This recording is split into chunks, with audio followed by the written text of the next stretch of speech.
Elle est descendue de la diligence et a fait face à un mur de rire. 113 kilos d'épuisement, de honte et une unique valise usée serrée contre sa poitrine comme un bouclier. Toute la ville de Red Hollow la regardait et chaque habitant riait. Tous, sauf lui. Caleb se tenait à l'écart de la foule, comme toujours. Les épaules carrées, le chapeau bas, la mâchoire serrée. Ce n'était pas un homme très bavard. Il ne l'avait jamais été. Il dirigeait un ranch de bétail à 4 miles de la ville. Il restait dans son coin, payait ses dettes à temps et ne demandait jamais rien à personne. La plupart des gens à Red Hollow le respectaient pour ça. Quelques-uns le trouvaient froid. Dans un cas comme dans l'autre, il s'en fichait pas mal. Il avait envoyé la lettre à l'agence il y a 8 mois. C'était quand le silence de son ranch était devenu si assourdissant qu'il semblait vivant. Il n'avait pas demandé la beauté. Il n'avait pas demandé la jeunesse. Il avait écrit une seule phrase qui disait simplement « Envoyez-moi une femme de caractère. Pour le reste, on se débrouillera. » Il n'avait pas su à quoi s'attendre. Il n'en était toujours pas sûr. Le cocher de la diligence tira fort sur les rênes. L'attelage tout entier gémit et s'arrêta dans un soubresaut devant l'hôtel. Un nuage de poussière rouge s'avança et engloutit le premier rang de badauds. Quand la poussière se dissipa, ils regardaient tous encore cette porte. Elle s'ouvrit lentement. La première chose qui apparut fut une grande main, agrippant le cadre de la porte avec une force qui blanchissait les jointures. Puis une épaule, puis tout son corps. Elle descendit avec un poids prudent et délibéré sur le marchepied en fer, puis dans la rue. Et quand elle toucha le sol, les planches sous le marchepied poussèrent un gémissement qui traversa toute la route. Les rires commencèrent avant même qu'elle ne se redresse. C'était une femme corpulente, il n'y avait pas d'autre mot. Elle était large d'épaules et large de hanches. Et sa robe de voyage, en laine bleu foncé, était clairement faite pour la route. Pas pour les apparences. Elle était trempée de sueur et tendue à des endroits qui firent détourner le regard à plusieurs hommes, et qui en poussèrent plusieurs autres à regarder plus attentivement qu'ils n'auraient dû. Elle avait des cheveux roux bruns, relevés de manière pratique, pas de manière jolie. Son visage était rond et rougi par la chaleur. Ses bottes étaient fonctionnelles. Sa valise était vieille. Elle n'était pas ce que l'un d'eux avait imaginé. Grand Dieu! C'était Bill Hooper, appuyé contre le poteau devant le saloon, une chope en éteigne à la main. Il laissa échapper un léger sifflement. Caleb s'est commandé une épouse et on lui a envoyé un chariot de provisions entier. Cela fit réagir la foule. Une femme près du magasin général mit sa main sur sa bouche, mais ses yeux riaient. Deux garçons sur le bord du trottoir se donnèrent des coupes de coude. Un homme dont Caleb avait déjà décidé qu'il n'avait pas besoin de retenir le nom, cria de quelque part derrière lui. « Bon sang, Turner, tu as fait une sacrée prise. » D'autres rirent, forts, faciles et méchants. Le genre de rire qu'on n'entend que dans les petites villes. Le genre qui remplit chaque recoin et ne laisse de place pour rien d'autre. Caleb ne bougea pas, ne parla pas. Il observait la femme dans la rue. Elle s'était arrêtée de marcher un instant, juste assez longtemps pour entendre, pour sentir, pour encaisser. Et puis elle releva le menton et continua d'avancer. Un pas, puis un autre. Sa prise sur la valise se resserra jusqu'à ce que ses jointures blanchissent.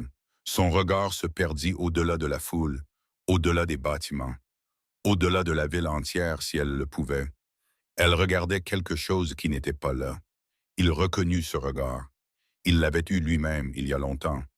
Pour des raisons différentes, mais c'était le même regard.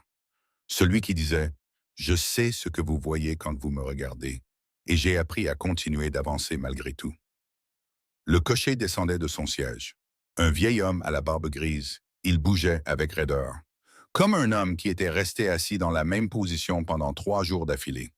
Il attrapa un second sac dans le coffre de la diligence, plus petit et plus abîmé que le premier. Puis il se dirigea directement vers Caleb, contournant la foule comme s'il avait mieux à faire. Il lui tendit un morceau de papier plié. « Le m'a demandé de vous donner ça avant que vous ne disiez quoi que ce soit, » dit le vieil homme à voix basse. « Elle a dit que vous devriez le lire d'abord. » Caleb regarda le papier. Puis il regarda la femme qui s'était arrêtée à quelques mètres de là. Elle l'observait avec l'expression prudente et méfiante de quelqu'un qui a appris qu'observer est plus sûr qu'espérer. Il déplia le papier. Une seule ligne était écrite d'une écriture soignée et précise. « Elle n'est pas ce que la plupart des hommes désirent, mais c'est la femme la plus courageuse que j'ai jamais rencontrée. Margaret Hale, directrice, agence de placement de l'Ouest, Denver. Caleb le lut 2 fois. Il le plia et le mit dans la poche de sa chemise. La foule parlait encore, riait encore de cette manière désinvolte et confortable. Ce n'était même plus malveillant, juste amusé, comme les gens s'amusent quand quelque chose d'inattendu tombe dans leur après-midi. Bill Hooper racontait une blague à quelqu'un. Caleb n'entendit pas les mots. Il marchait déjà. Il traversa la distance qui les séparait en si grandes enjambées. La femme le regarda venir avec ses yeux prudents. Pas effrayé, non, plutôt préparé. Comme quelqu'un qui a appris à absorber les chocs sans montrer ce que ça lui coûte.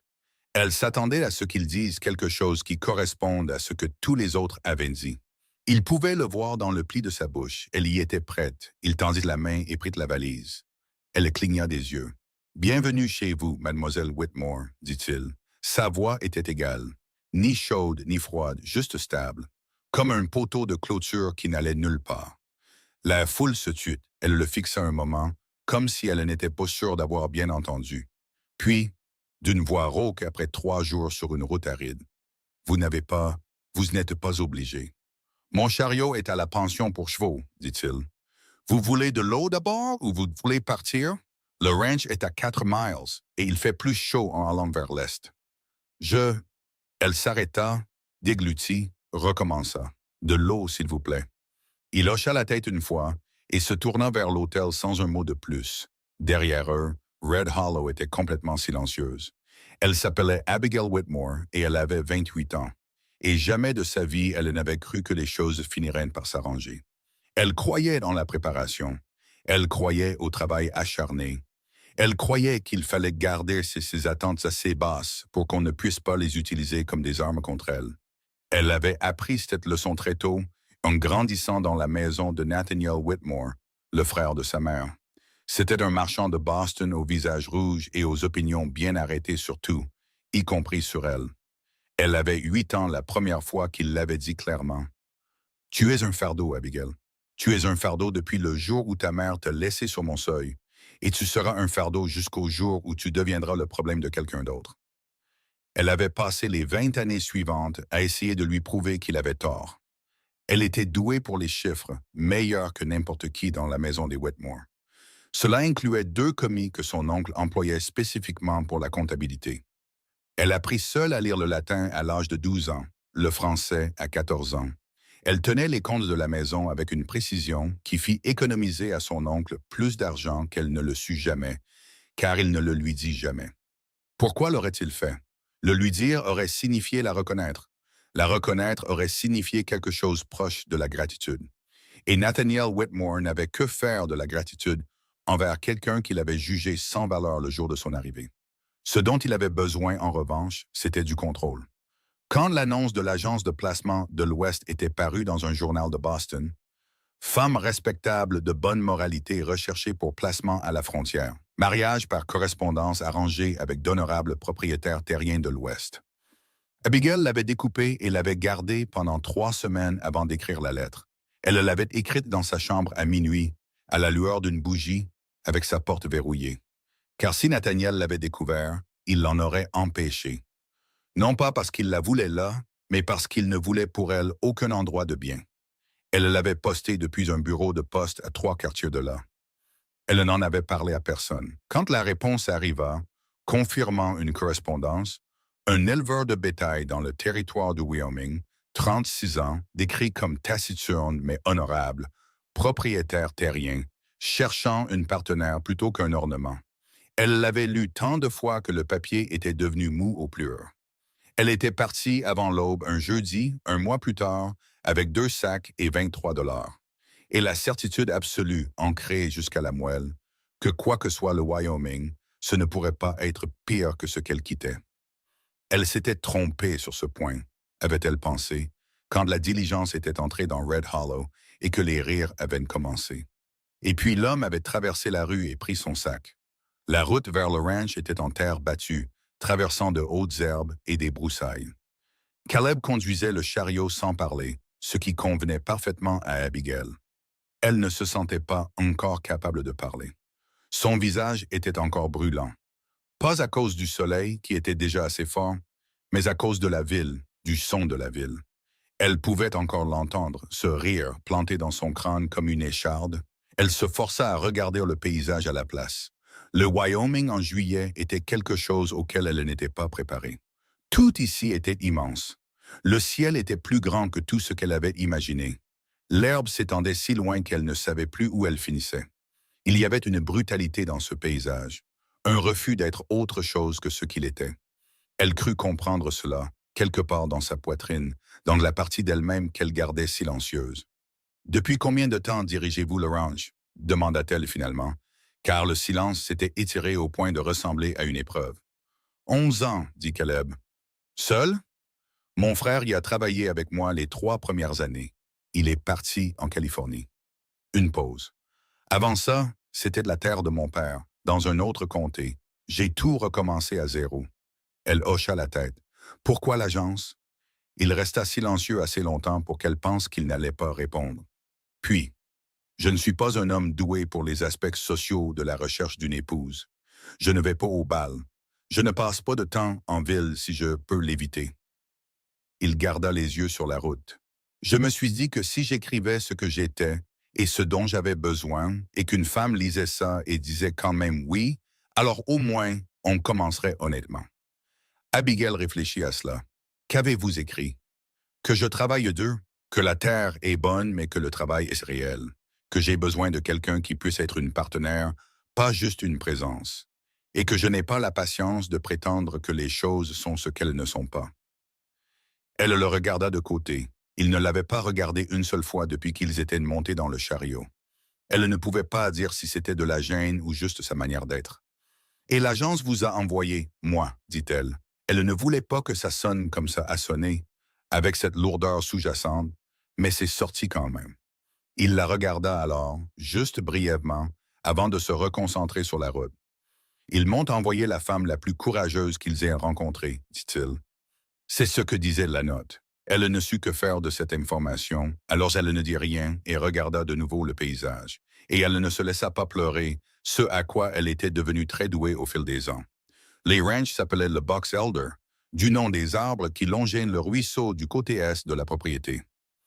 Caleb avait construit la maison principale lui-même, ajouté une pièce la 2e année, une autre la 3e.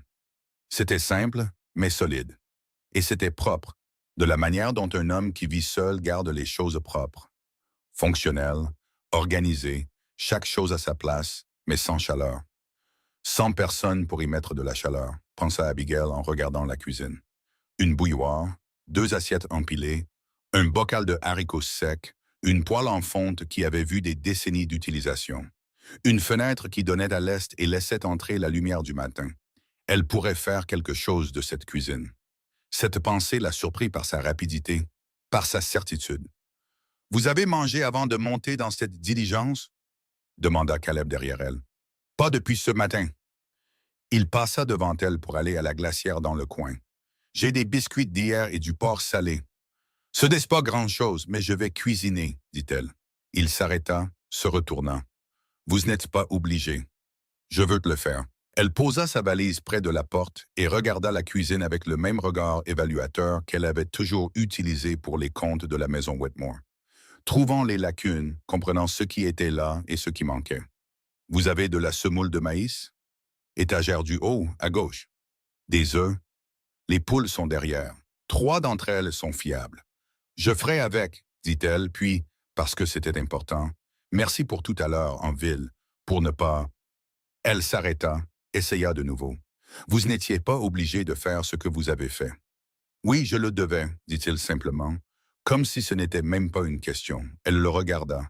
Il la regarda en retour. « Allez chercher les œufs, » dit-il. « Je vais allumer le feu. » Elle s'était attendue à de la pitié. Elle s'était attendue à une tolérance réticente. Elle s'était attendue à passer ses journées à gérer l'inconfort de quelqu'un qui avait commandé une femme et avait reçu quelque chose de non conforme. Quelque chose de difficile à regarder, quelque chose qui ne correspondait pas à ce qu'il avait imaginé. Elle ne s'était pas attendue à ça. Il lui donna la chambre de l'Est, celle qui avait la bonne fenêtre. Il lui montra où tout se trouvait sans qu'on le lui demande, sans la faire se sentir comme une invitée ou une intruse. Quand elle ne put pas atteindre l'étagère du haut dans le garde-manger, il ne proposa pas de le prendre pour elle. Il approcha l'escabeau pour qu'elle puisse l'atteindre elle-même, sans commentaire. Quand elle prépara ce premier dîner, du pain de maïs à la poêle, du porc salé frit avec des oignons séchés, le repas le plus convenable qu'elle put concocter avec un garde-manger de célibataire. Il le mangea avec le même silence qu'il semblait apporter à tout. Et quand il eut fini, il posa son assiette dans la bassine et dit « Le meilleur repas que j'ai eu depuis l'hiver dernier. » Et il sortit pour voir le bétail. Elle resta dans cette cuisine un long moment après son départ. Elle pensa « Est-ce que c'est réel? » Elle pensa « N'y pense pas. » Elle pensa « Contente-toi de travailler. Fais le travail. C'est suffisant. C'est plus que ce que tu avais hier. » Elle lava les assiettes et ne se permit de penser à rien d'autre. La première semaine fut une prise de conscience. Pas une mauvaise, juste une honnête. Le travail était réel, comme la lettre l'avait dit. Elle était debout avant le soleil pour le faire, et elle ne s'arrêtait pas avant que le soleil ne soit couché. Le jardin derrière la maison était un désastre. La moitié des parterres étaient étouffés par les mauvaises herbes. L'autre moitié était mal plantée pour la saison, rien ne produisait ce qu'il aurait dû. Elle n'avait jamais eu de vrai jardin à Boston. Son oncle considérait le jardinage comme un travail de domestique, mais elle avait toujours lu tout ce qui lui tombait sous la main. Et il y avait eu 2 livres dans la bibliothèque des Whitmore sur les méthodes agricoles, et elle les avait lus tous les deux parce qu'elle avait tout lu. Et maintenant, elle se tenait dans ce jardin en ruine, sous la chaleur du Wyoming, et essayait de se souvenir de ce qu'elle savait. Elle s'en souvenait assez. À la fin du 2e jour, elle avait nettoyé le parterre nord et l'avait replanté avec les semences qu'elle avait trouvées dans la grange, triées selon ce qui survivrait à une plantation de fin d'été. À la fin du 4e jour, elle avait compris que le drainage était mauvais du côté sud et l'avait corrigé en détournant un canal peu profond qu'elle avait creusé elle-même avec une pelle sous le soleil de l'après-midi, transpirant à travers toutes ses couches de vêtements. Caleb la trouva ainsi le 2e après-midi. Il se tint au bord du jardin et l'observa un moment sans rien dire. Elle pouvait sentir sa présence, mais elle continua de travailler parce que s'arrêter aurait été comme avouer quelque chose. « Vous savez ce que vous faites? » demanda-t-il. « Plus qu'hier, » dit-elle en continuant de creuser. Il resta silencieux. Le parterre sod a besoin d'un drainage plus profond. Le ruisseau passe en dessous et est environ 4 pieds plus bas. Ce que vous faites fonctionnera à court terme, mais dans une semaine, vous perdrez cet étranger. Elle s'arrêta, le regarda le parterre, puis le regarda de nouveau. « Montrez-moi, dit-elle. » Il prit la 2e pelle. Ils travaillèrent côte à côte pendant 2 heures sans beaucoup de conversation. Et quelque part au milieu de cela, quelque chose s'installa entre eux. Pas de l'amitié, pas encore, mais quelque chose. Une compréhension, une reconnaissance. 2 personnes qui ne perdaient ni temps ni mots, trouvant comment partager un espace. Quand ils eurent fini, Caleb se redressa et regarda ce qu'ils avaient construit. « Vous avez un bon instinct, dit-il. »« Je lis beaucoup, dit-elle. » Quelque chose changea sur son visage. Elle n'aurait pas appelé ça un sourire, non. Plutôt la suggestion d'un sourire. Au coin de ses yeux, il ramassa les 2 pelles et se dirigea vers la grange. Elle resta dans le jardin, couverte de terre, trempée, avec des douleurs dans des muscles dont elle ignorait l'existence. Elle pensa, est-ce que c'est ça d'être à sa place? Elle ne le savait pas encore, mais c'était différent de tout ce qu'elle avait connu. La ville ne les laissa pas tranquilles. Red Hollow avait des opinions sur la mariée par correspondance de Caleb Turner.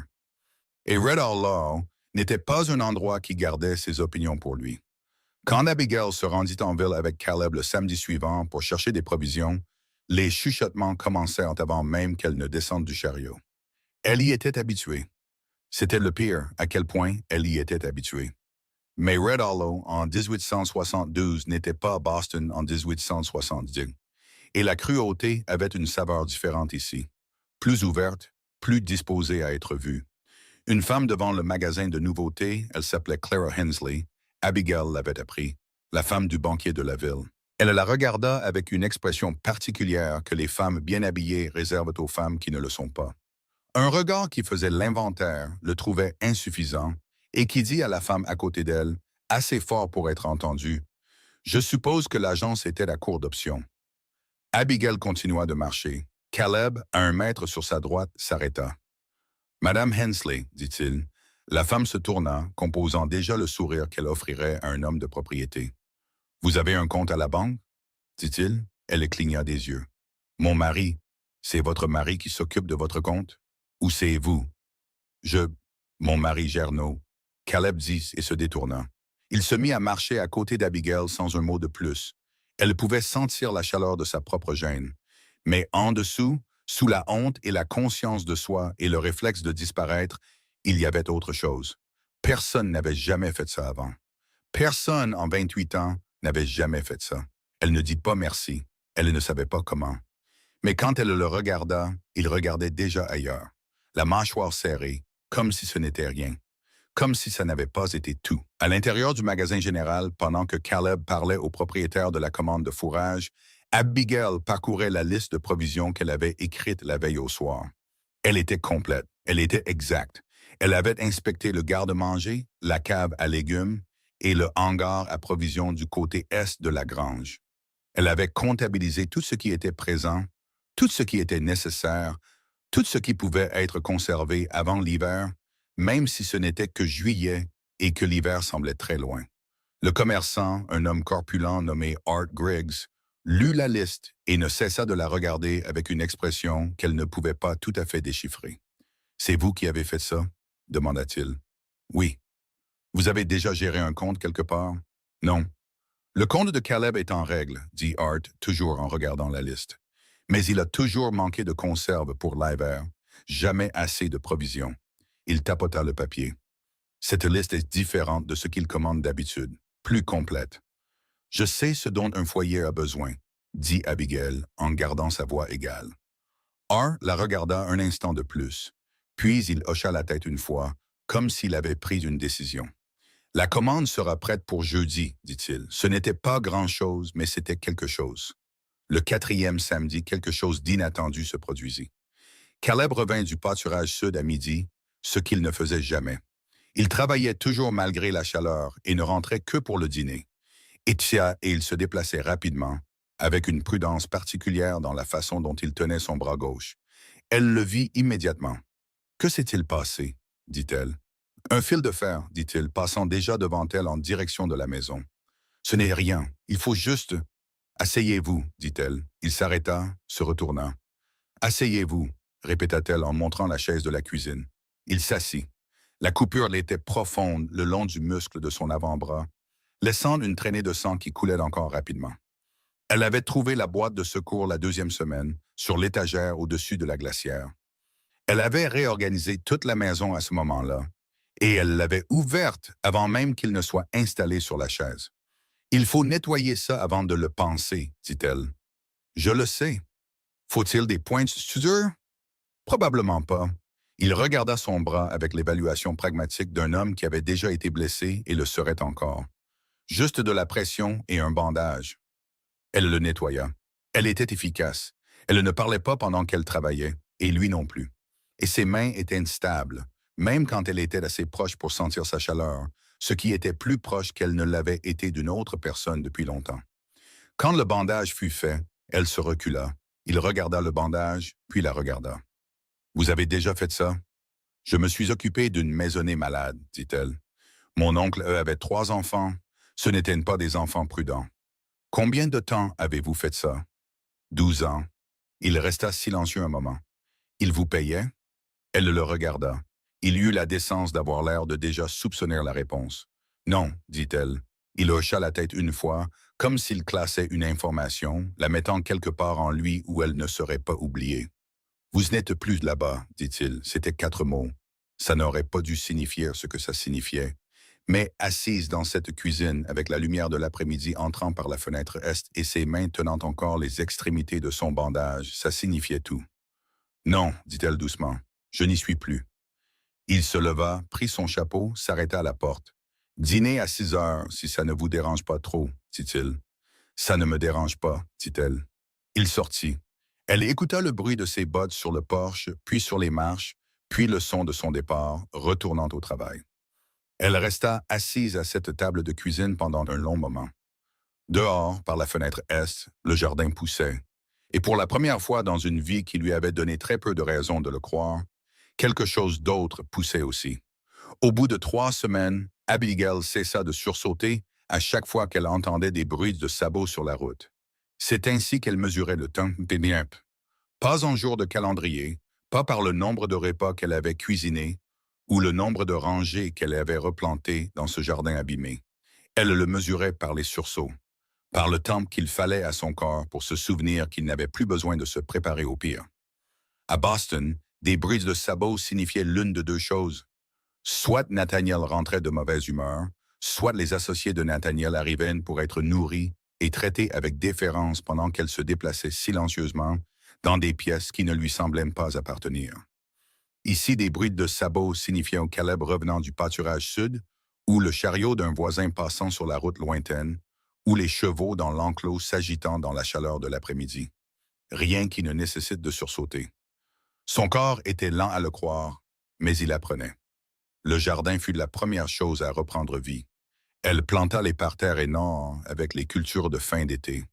Des haricots à rames, des courges, les tomates résistantes à la chaleur qu'elle avait trouvées dans des paquets de graines sur l'étagère de la grange, sans étiquette. Elles se révélèrent être une variété d'un rouge profond que Caleb dit que sa mère avait cultivé 20 ans plus tôt dans une ferme du Nebraska. Il le dit simplement, sans cérémonie, de la manière dont il disait la plupart des choses. Mais elle remarqua la façon dont il regarda les premiers semis sortir de terre dans cette rangée. Quelque chose traversa son visage qu'il ne nomma pas, et elle ne lui demanda pas de le faire. Il y a des choses pour lesquelles on laisse à un homme son intimité. Les comptes du ranch furent la deuxième chose à laquelle elle toucha.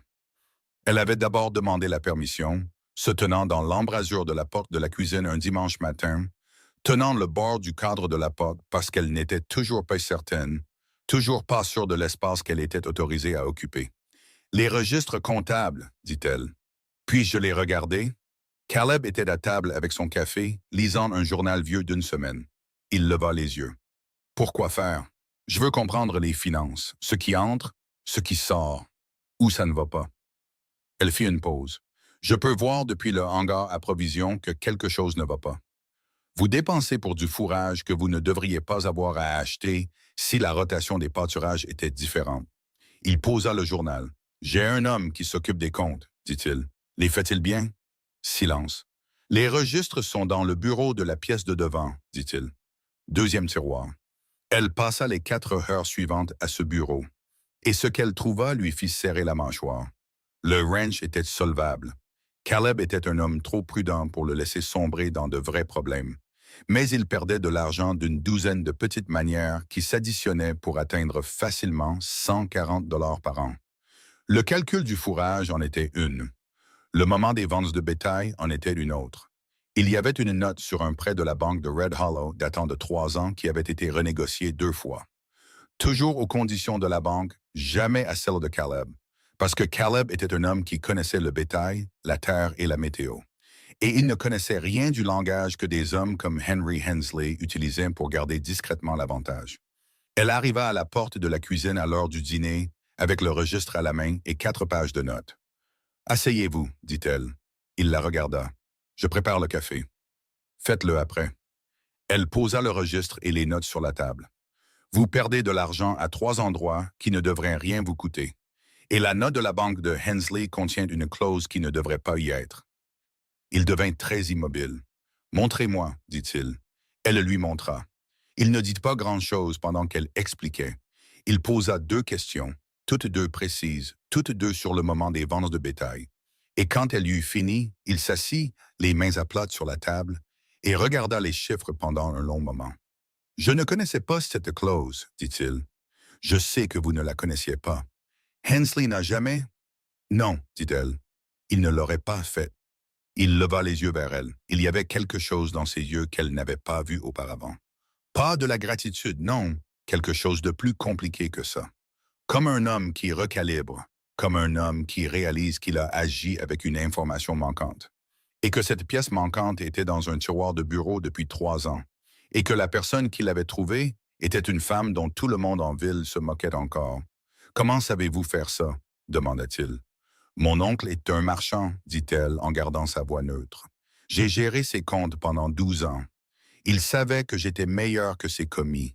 Il ne l'a juste jamais dit à personne d'autre. » Elle ferma le registre. Je ne suis plus sa commis. La phrase résonna dans la cuisine et y resta. Et après un moment, Caleb tendit la main et repoussa les notes de son côté de la table. Que faisons-nous pour Hensley? Dit-il. Elle faillit sourire. Nous? Elle classa soigneusement cette information dans la partie d'elle-même qu'elle n'examinait pas de trop près. Vous allez le voir avec la clause, dit-elle. Vous lui dites que vous avez fait examiner la note. Vous ne lui dites pas par qui. Vous demandez une renégociation. Il résistera. Elle fit une pause. Laissez-le faire. Puis montrez-lui que vous ne bougerez pas. Les hommes comme Hensley ne respectent qu'une chose. Quelqu'un qui n'a pas autant besoin d'eux qu'il le pensait.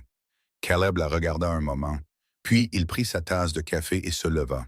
« J'irai en ville jeudi, dit-il. » Il y alla et il revint le jeudi soir avec une note renégociée, 40 $ de mieux par an, et une expression sur son visage qui était ce qu'elle avait vu de plus proche de la satisfaction chez lui. Il posa les nouveaux papiers sur la table de la cuisine à côté de son assiette sans un mot. Elle regarda les chiffres, le regarda. « Bien, dit-elle. Vous auriez dû être là, dit-il. Non, dit-elle doucement. Je n'aurais pas dû, pas encore, mais vous devriez me dire comment il a réagi. Il s'assit en face d'elle et lui raconta. Et ils parlèrent pendant le dîner pour la première fois. Vraiment parler, un échange. De la manière dont deux personnes parlent quand elles commencent à comprendre que l'autre vaut la peine d'être écoutée. C'était, pensa-t-elle, le meilleur repas qu'elle ait mangé depuis son arrivée. Pas à cause de la nourriture. La nourriture était le même porc salé et pain de maïs que d'habitude. À cause de la conversation. Le lendemain matin avant l'aube, elle l'entendit dans la cuisine et sortit pour le trouver déjà en train de faire du café. Il leva les yeux quand elle apparut dans l'embrasure de la porte et il n'y avait aucune gêne. Pas de « Oh, vous êtes réveillé ». Pas d'ajustement prudent de l'espace que chacun était autorisé à prendre. Il tendit simplement le bras et prit de la deuxième tasse sur l'étagère. Elle s'assit en face de lui. Ils burent leur café dans le noir, avec le ciel de l'Est qui commençait à peine à grisonner par la fenêtre, et aucun d'eux ne dit rien pendant un long moment. C'était, réalisa-t-elle, le premier silence confortable qu'elle ait jamais partagé avec une autre personne. Elle en fut si surprise qu'elle faillit le dire. Elle ne le fit pas, mais elle garda ce silence comme quelque chose qu'elle avait peur de regarder directement de peur qu'il ne disparaisse. Le travail ne s'arrêtait jamais. Les jours devinrent plus durs, comme juillet se transforme en août dans le Wyoming. La chaleur ne cédait pas. Elle s'installait, et tout sur le ranch y répondait en exigeant plus. Les abreuvoirs du bétail devaient être vérifiés 2 fois par jour. Le jardin avait besoin d'un arrosage matinal avant que le soleil ne puisse le brûler. Les poules, pour des raisons que personne n'avait encore expliquées, devenaient dramatiquement déraisonnables dans la chaleur d'août. Abigail n'avait jamais de sa vie travaillé aussi dur. Son corps enregistrait chaque heure de ce travail. Son dos lui faisait mal le soir, une douleur profonde et lancinante due au travail du jardin, au transport et au portage. Ses mains, qui avaient toujours été grandes, l'une des nombreuses caractéristiques physiques que la société de Boston n'avait trouvé facile à moquer, devenait autre chose ici. Calleuse, forte, capable de manière qu'elle n'avait pas été auparavant. Elle cessa de les détester vers la 3e semaine. Cela la surprit aussi. Un soir, elle était assise sur le porche après le dîner, essayant de soulager une crampe dans sa main droite, quand Caleb vint s'asseoir sur la marche en dessous d'elle. Il avait un morceau de cuir de harnais qu'il réparait, et il y travaillait de cette manière concentrée et sans hâte qu'il avait. De la même manière qu'il faisait tout, comme si le monde pouvait attendre qu'il le fasse bien. « Vos mains vous font mal ?» demanda-t-il sans lever les yeux. « Elles vont s'endurcir, dit-elle. Elles le sont déjà. » Il le dit de manière pragmatique, différente de quand vous êtes arrivé. Elle regarda ses mains, il avait raison. « Mon oncle disait toujours qu'elles étaient trop grandes, dit-elle, puis s'agaça de l'avoir dit. Peu importe. Caleb posa le cuir de harnais.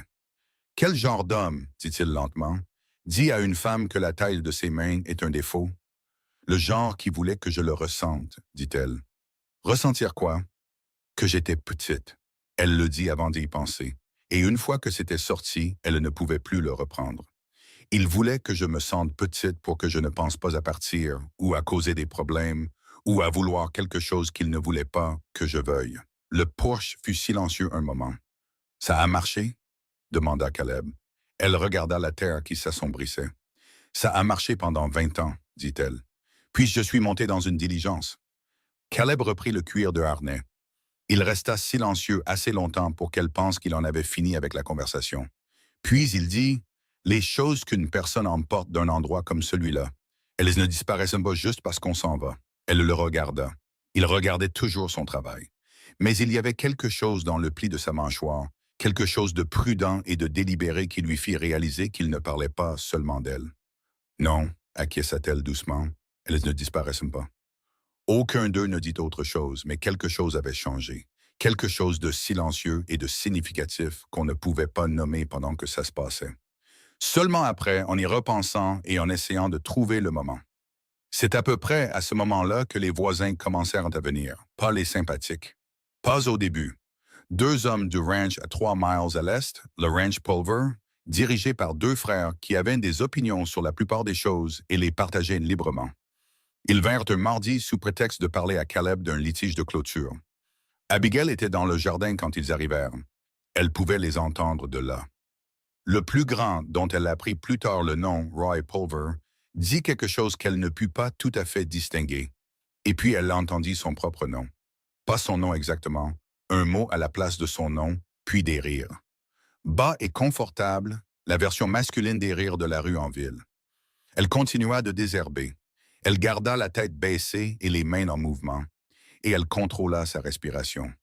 La voix de Caleb revint, toujours basse, mais différente maintenant, plus silencieuse d'une manière qui était plus forte qu'un cri. « Vous avez quelque chose à dire sur mon ranch ou ma clôture, » dit-il. « Dites-le. Vous avez autre chose à dire? Repartez par où vous êtes venu. » Une pause. Roy Pulver dit quelque chose de conciliant. La conversation revint à la clôture. 20 minutes plus tard, elle les entendit partir. Caleb vint au jardin. Il ne dit rien de ce qui avait été dit. Il s'accroupit et commença à arracher les mauvaises herbes de la rangée qu'elle venait de travailler.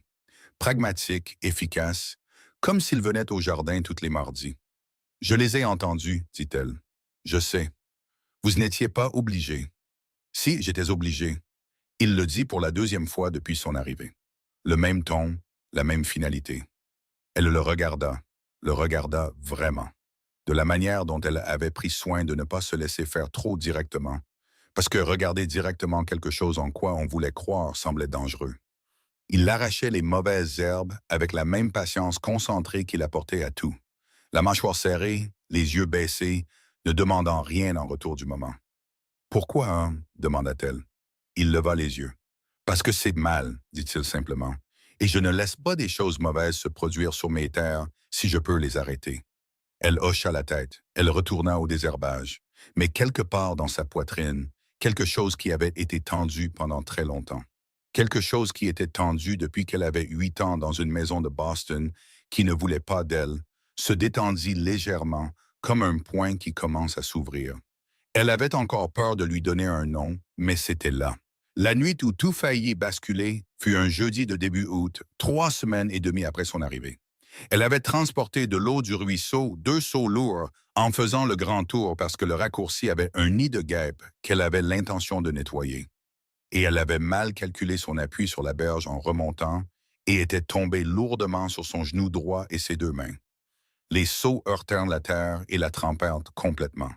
Elle resta là un moment dans la terre, trempée, le genou lancinant, les mains écorchées, et quelque chose se brisa en elle qu'elle n'avait pas prévu. Elle pleura.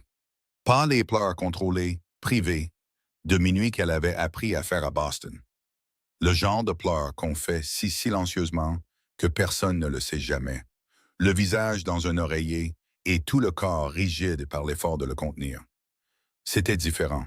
C'était le genre qui venait de quelque part de plus profond, qui ne demandait pas la permission, qui apportait avec lui tout le poids de 28 ans passés dans le mauvais corps, au mauvais endroit, avec les mauvaises personnes, d'être géré et moqué et géré à nouveau, de s'asseoir dans une diligence pendant 3 jours en se demandant si elle faisait la pire erreur de sa vie, du son de Red Hollow qui riait, de la gentillesse prudente d'un homme qui ne la connaissait pas et ne lui devait rien, et qui continuait de se montrer.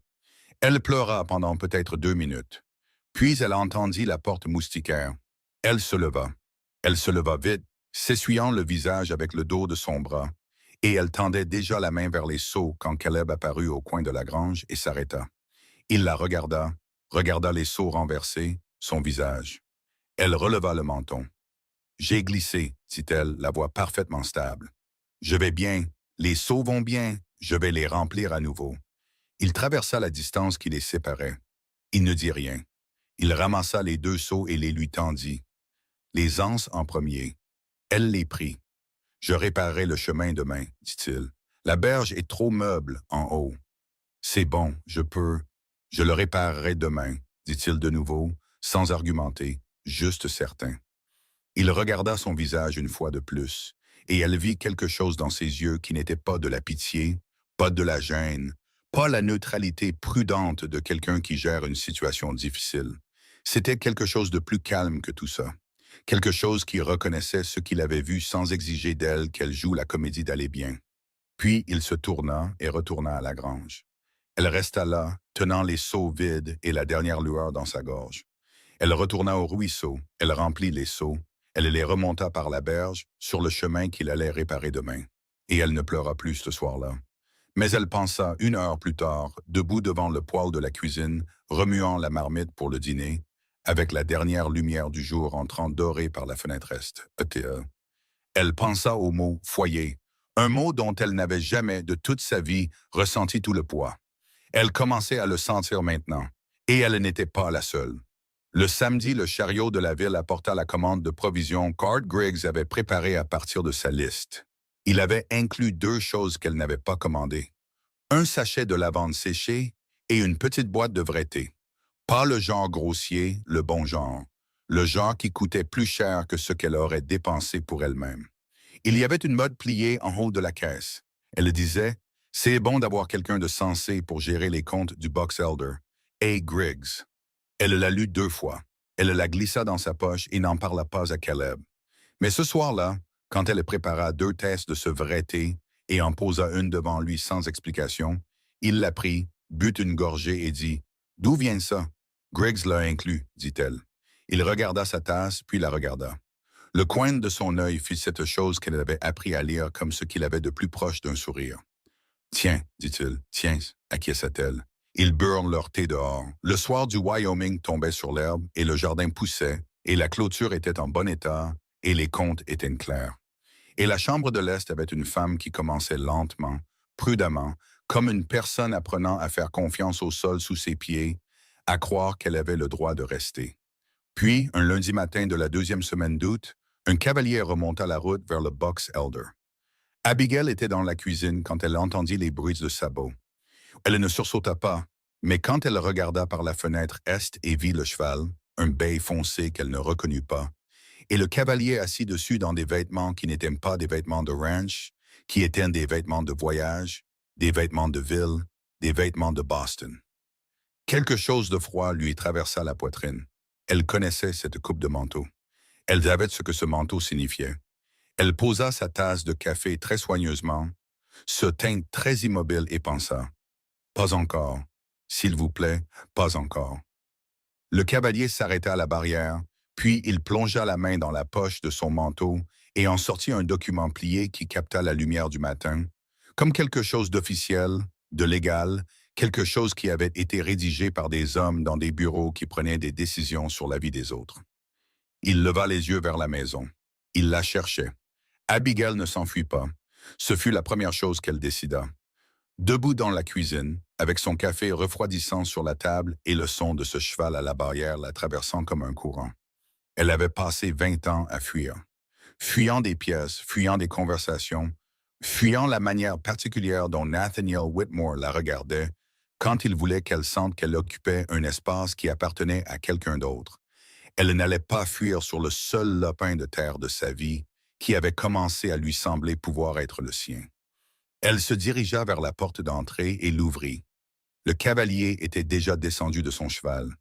Il était plus jeune qu'elle ne l'avait prévu, la trentaine rasée de près, avec l'air particulier d'un homme qui travaillait dans un bureau et était mal à l'aise en pleine nature. Il tenait le document plié dans sa main droite comme s'il lui donnait une autorité qu'il n'avait pas gagnée par lui-même. « Mademoiselle Whitmore, dit-il. « Madame Turner, dit-elle. » Il cligna des yeux. « Vous n'avez pas légalement. Que voulez-vous? Il s'éclaircit la gorge et regardait par-dessus son épaule la maison, le jardin, la terre, l'évaluant de la manière dont les gens de la ville évaluent les choses qu'ils essaient de réduire à un chiffre. Mon nom est Gerald Foss. Je représente votre oncle, Nathaniel Whitmore, de Boston, Massachusetts. J'ai parcouru une distance considérable pour... Je sais pourquoi vous êtes ici, dit-elle. Dites ce que vous êtes venu dire. Gerald Foss se redressa et elle le vit recalibrer. Il s'était préparé à une femme qui aurait besoin d'être gérée, qui serait effrayée, à qui il faudrait expliquer le document lentement. Il n'était pas préparé à ça. Votre oncle a déposé une requête en rétablissement de tutelle dans l'État du Massachusetts, dit-il, en vertu de la doctrine juridique de l'incompétence mentale telle que définie par « Je ne suis pas mentalement incompétente ». Cette détermination, mademoiselle Whitmore, ne vous appartient pas. La requête a été déposée auprès du... Pour quel motif? Il fit une pause. Votre oncle soutient que votre décision de conclure un arrangement par correspondance sans son consentement, combiné à votre historique de... Mon historique de quoi? Dit-elle très doucement. Il parut mal à l'aise. Votre oncle décrit un schéma de comportement irrationnel remontant à plusieurs années. Le froid dans sa poitrine s'étendit. Elle reconnut cela. Elle avait toujours su, dans une partie d'elle-même qu'elle essayait de ne pas regarder directement, que partir n'était pas quelque chose que Nathaniel accepterait. Nathaniel Whitmore ne perdait pas les choses sans se battre.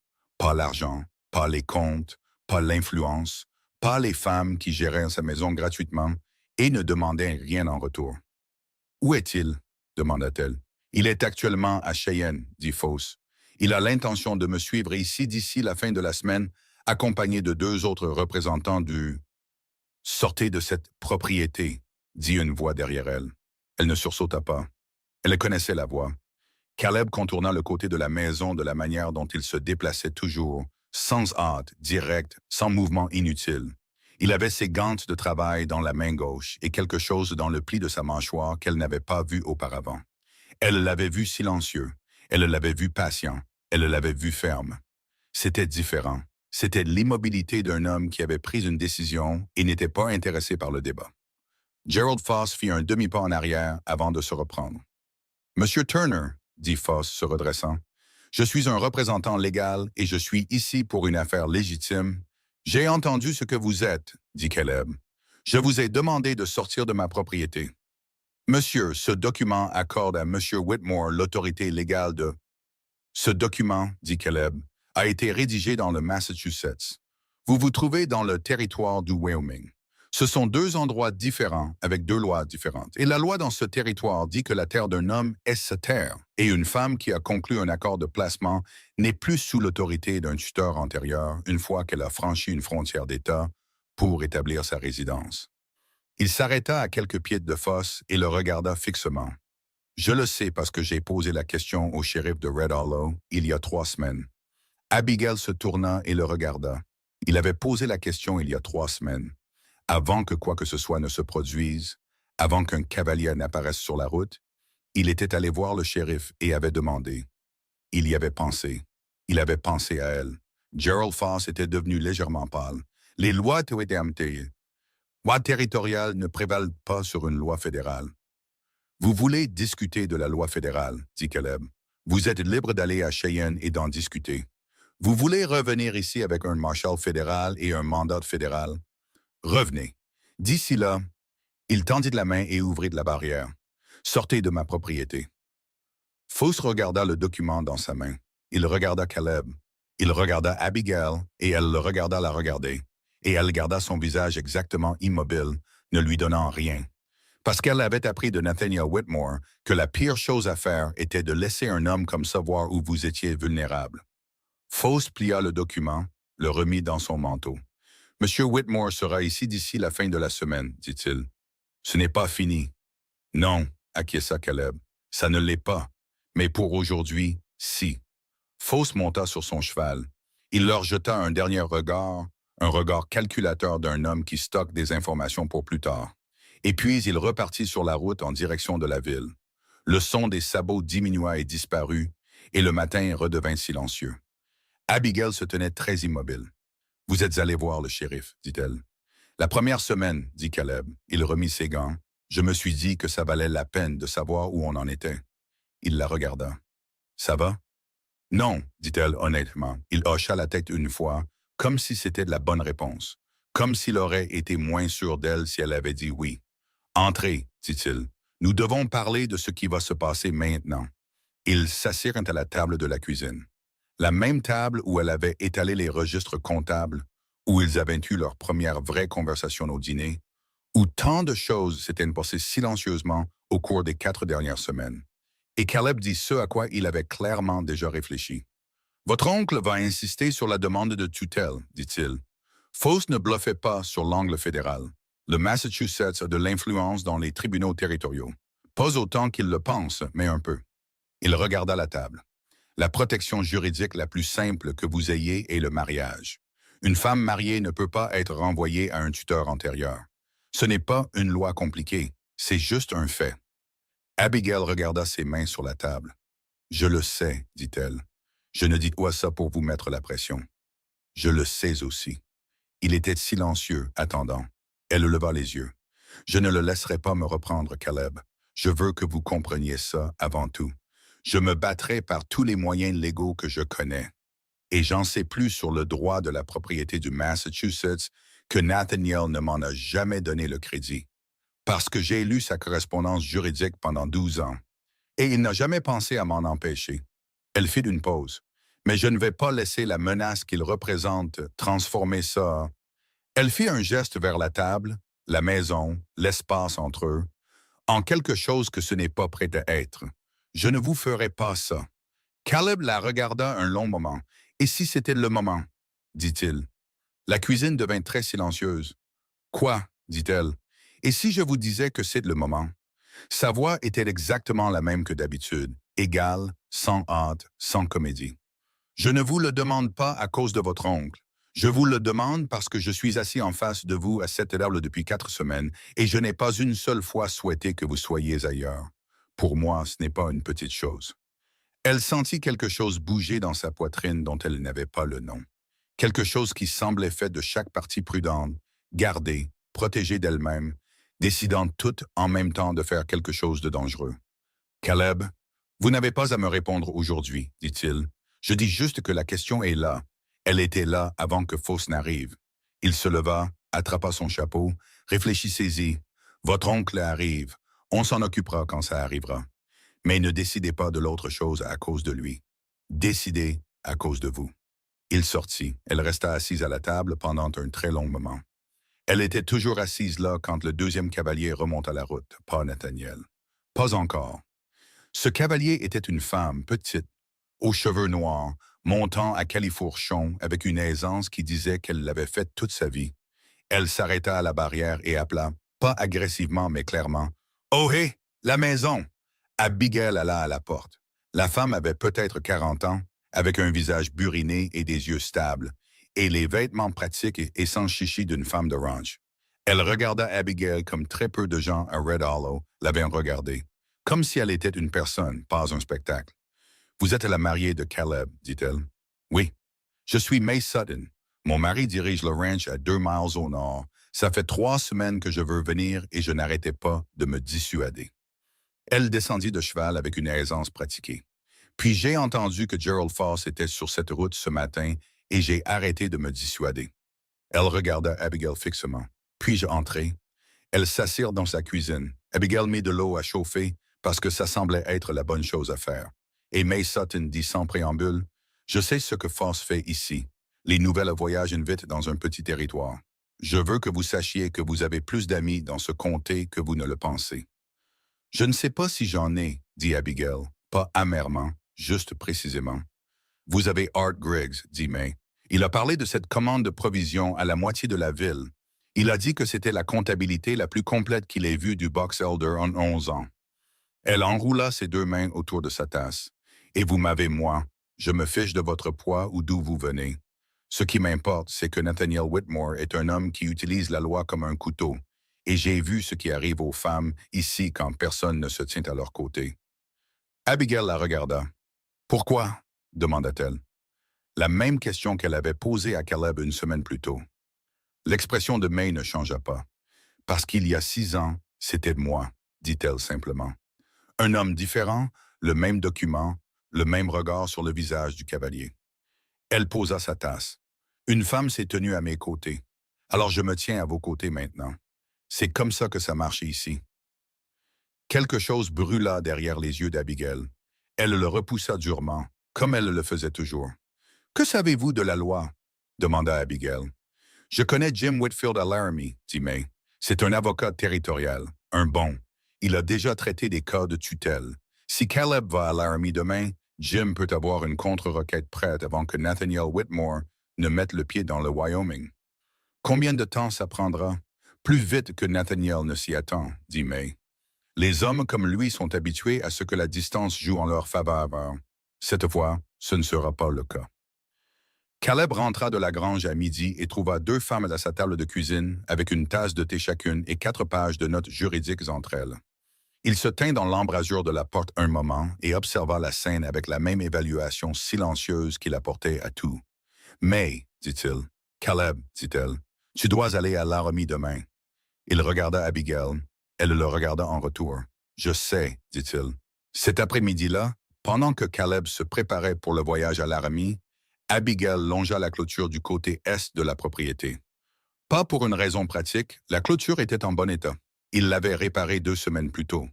Mais parce qu'elle avait besoin de bouger, besoin de mettre son corps en mouvement comme elle le faisait toujours quand ses pensées allaient plus vite qu'elle ne pouvait les organiser. Elle était à mi-chemin de la ligne est quand elle entendit un deuxième bruit de sabot. Pas un seul cavalier cette fois. 3.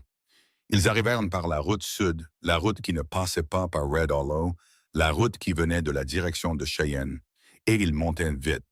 Pas l'allure mesurée d'un homme faisant une visite officielle, mais l'allure rapide et délibérée d'homme qui voulait arriver avant qu'on ne puisse s'y préparer.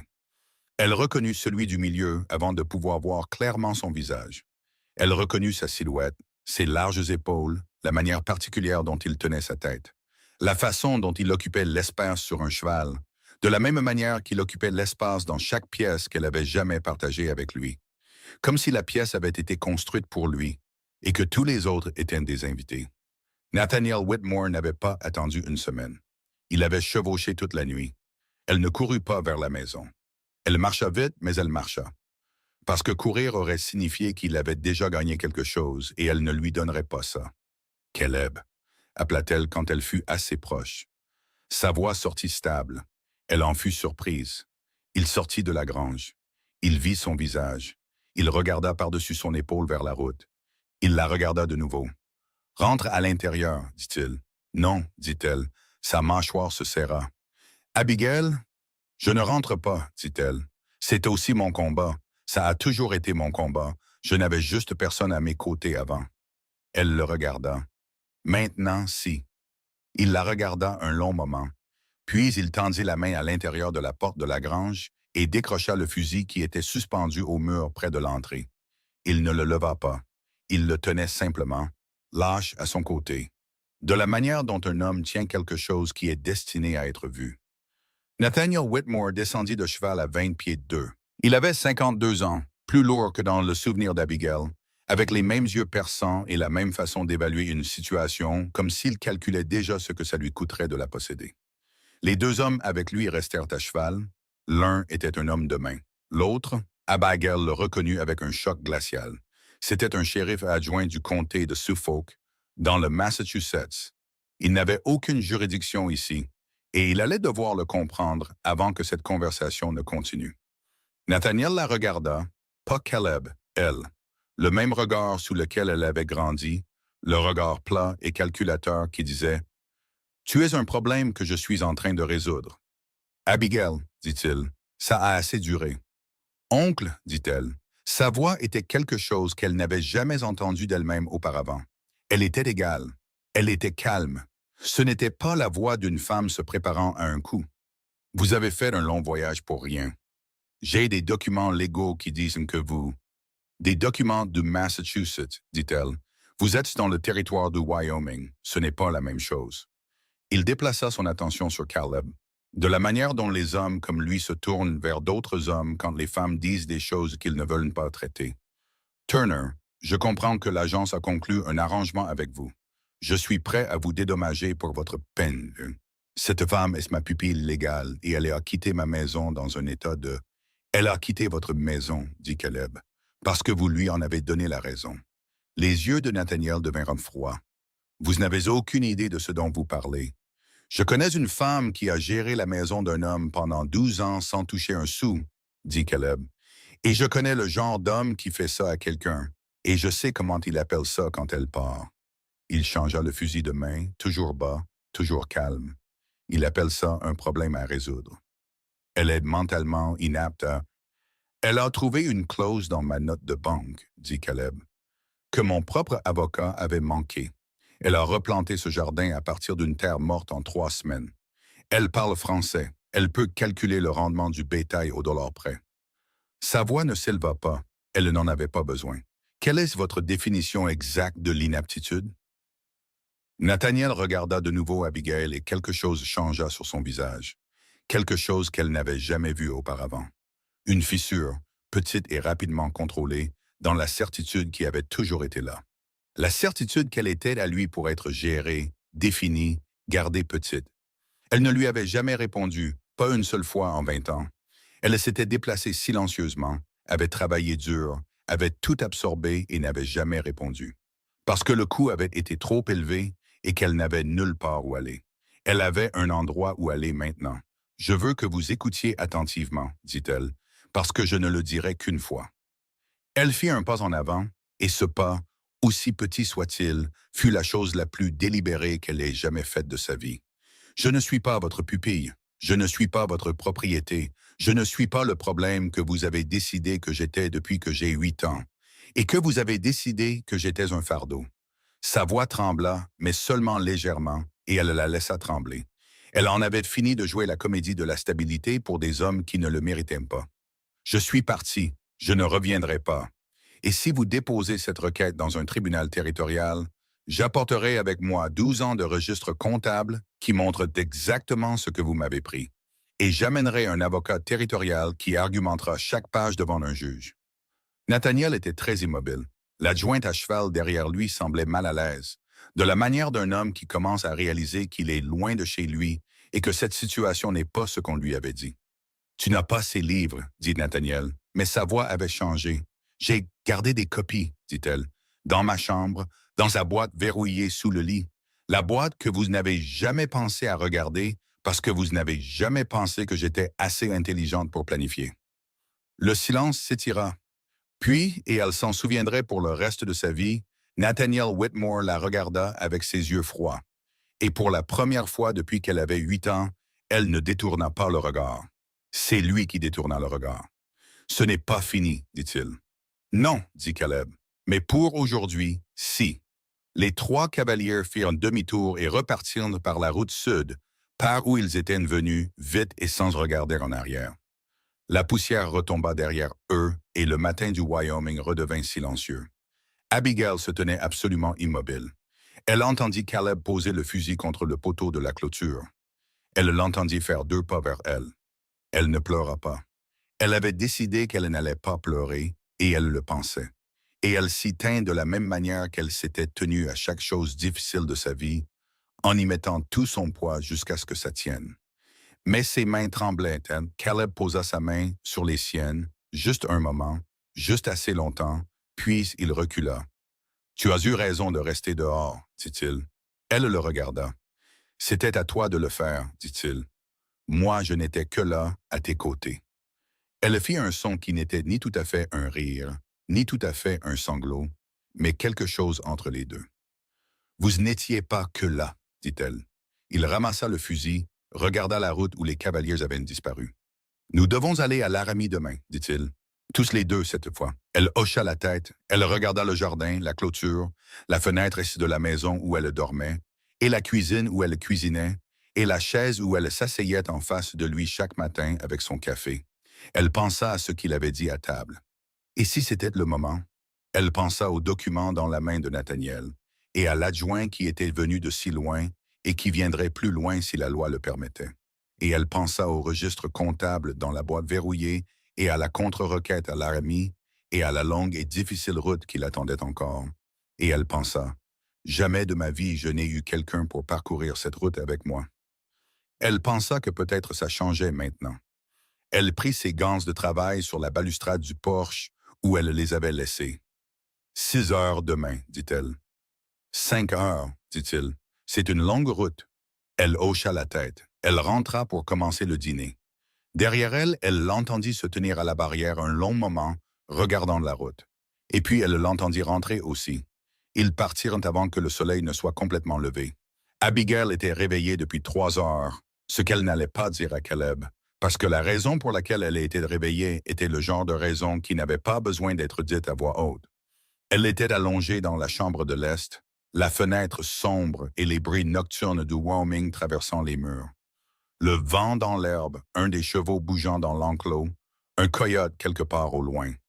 Et elle avait pensé au visage de Nathaniel quand elle avait fait ce pas en avant.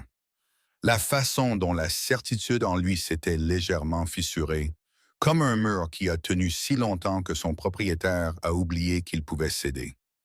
Elle avait pensé à ce que Caleb avait dit à table. Et si c'était le moment? Elle y avait pensé jusqu'à ce que le ciel à l'extérieur de la fenêtre commence à grisonner. Et puis elle s'était levée, avait fait du café et avait emballé les registres comptables de la boîte verrouillée dans son sac de voyage. Et quand Caleb sortit de sa chambre à 4h50, elle avait déjà leurs 2 tasses sur la table. Il regarda les tasses, la regarda, ne dit rien. Ils burent leur café debout parce que c'était plus rapide. Et puis, ils sortirent vers le chariot. La route vers Laramie était longue, dure et belle, de la manière dont le Wyoming était toujours beau. Trop grand pour être contesté, trop indifférent pour être flatté, juste exactement ce qu'il était et rien de plus. Ils roulèrent principalement en silence, ce qui était leur manière, mais c'était un silence différent de celui de la première semaine, plus plein. Le genre de silence que 2 personnes partagent quand elles ont cessé de jouer la comédie de l'aisance l'une avec l'autre et ont commencé à la voir réellement. Environ 1 heure plus tard, Abigail dit « Parlez-moi de l'avocat. » Jim Whitfield, dit Caleb. Il est à Laramie depuis 12 ans. Il a géré un litige foncier pour mon voisin Sutton il y a 3 ans. Tom dit que c'est l'homme le plus honnête du barreau territorial, ce qui n'est pas une barre très haute, mais Tom le pense comme un compliment. Quel genre d'affaires prend-il? Toutes sortes. Il a déjà traité des cas de tutelle. May en saurait plus que moi. C'est elle qui me l'a indiqué. Quand May vous a-t-elle parlé de lui? Une pause, puis elle est soissée il y a 2 jours avant que Foss n'arrive. Avant tout ça, Abigail se tourna et le regarda. Elle est soissée il y a 2 jours, répéta-t-elle. Elle avait entendu des rumeurs en ville, dit-il, gardant les yeux sur la route. Quelqu'un a vu un homme poser des questions à l'hôtel sur le Box Elder. May a compris plus vite que moi. Il déplaça les rênes. Elle est venue pour me prévenir. Vous ne me l'avez pas dit. Non. Pourquoi? Il resta silencieux un moment. Pas le silence inconfortable d'un homme pris en faute, juste le silence réfléchi d'un homme choisissant ses mots. Parce que vous aviez passé 3 semaines à construire quelque chose, dit-il finalement. À vous stabiliser, à apprendre la terre, la maison, à arriver au point où vous ne sursautiez plus à chaque son. Il la regarda. Je ne voulais pas vous enlever ça 2 jours plus tôt. Elle se retourna vers la route. Elle pensa. C'est la chose la plus attentionnée que quelqu'un ait jamais faite pour moi. Elle dit. Ne refaites plus ça.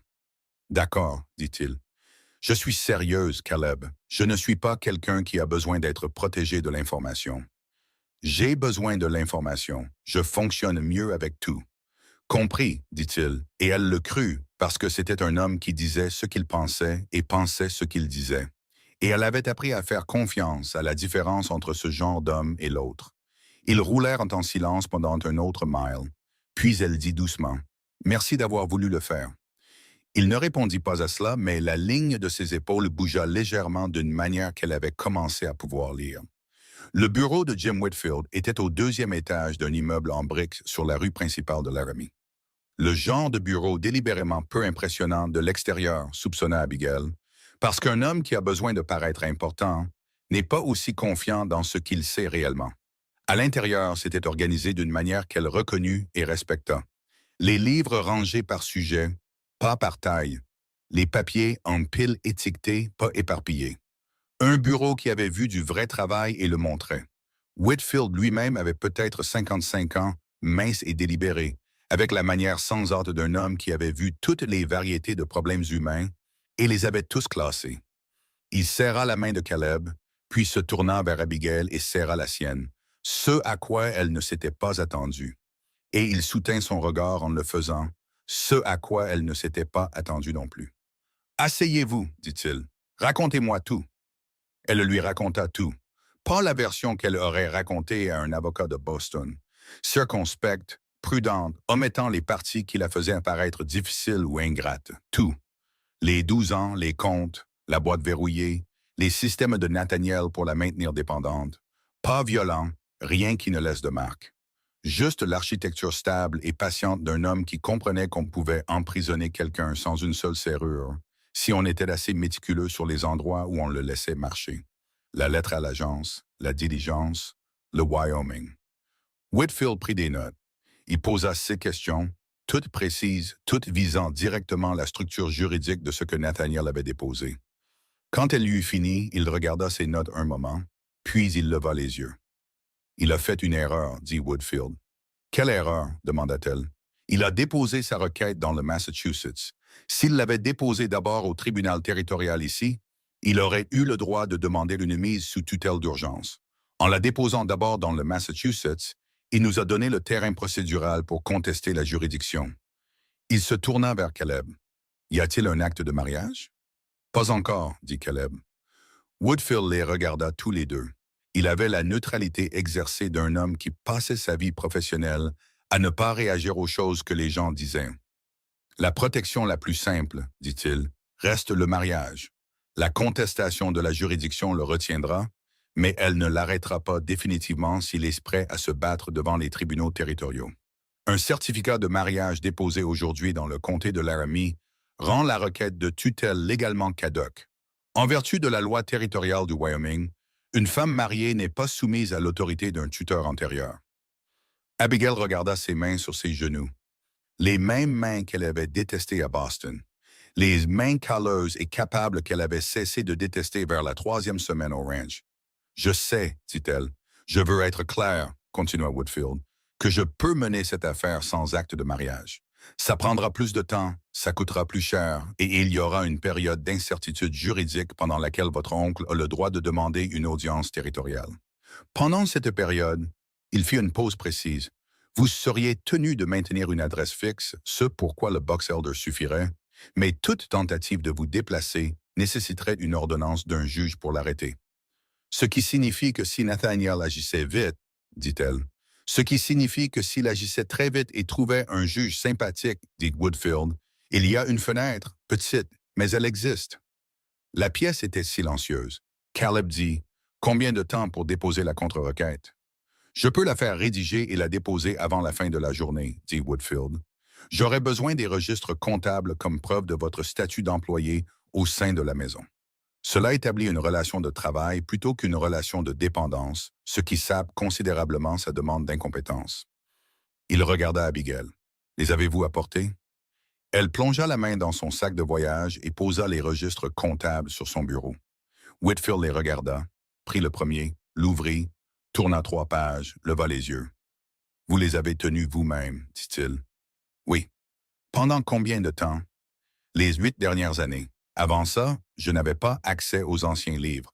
J'ai reconstitué ce que je pouvais de mémoire à la fin du 2e volume. » Whitfield posa le livre soigneusement, de la manière dont on pose quelque chose dont on vient de réaliser la valeur. « Mademoiselle Whitmore, dit-il. « Madame Turner, dit-elle. » La même chose qu'elle avait dite à Foss. C'était plus facile cette fois. Quelque chose traversa le visage de Whitfield.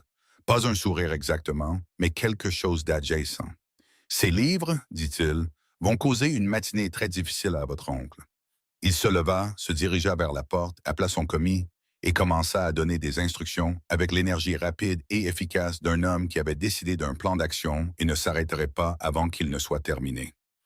Abigail resta assise sur la chaise et sentit quelque chose s'installer dans sa poitrine. Pas encore du soulagement, pas complètement, parce que Nathaniel était toujours là et que la route n'était pas terminée. mais quelque chose qui ressemblait à un sol, au début de quelque chose de solide. Caleb l'observait depuis l'autre chaise. « Ça va? » dit-il doucement, pour qu'elle seule puisse l'entendre.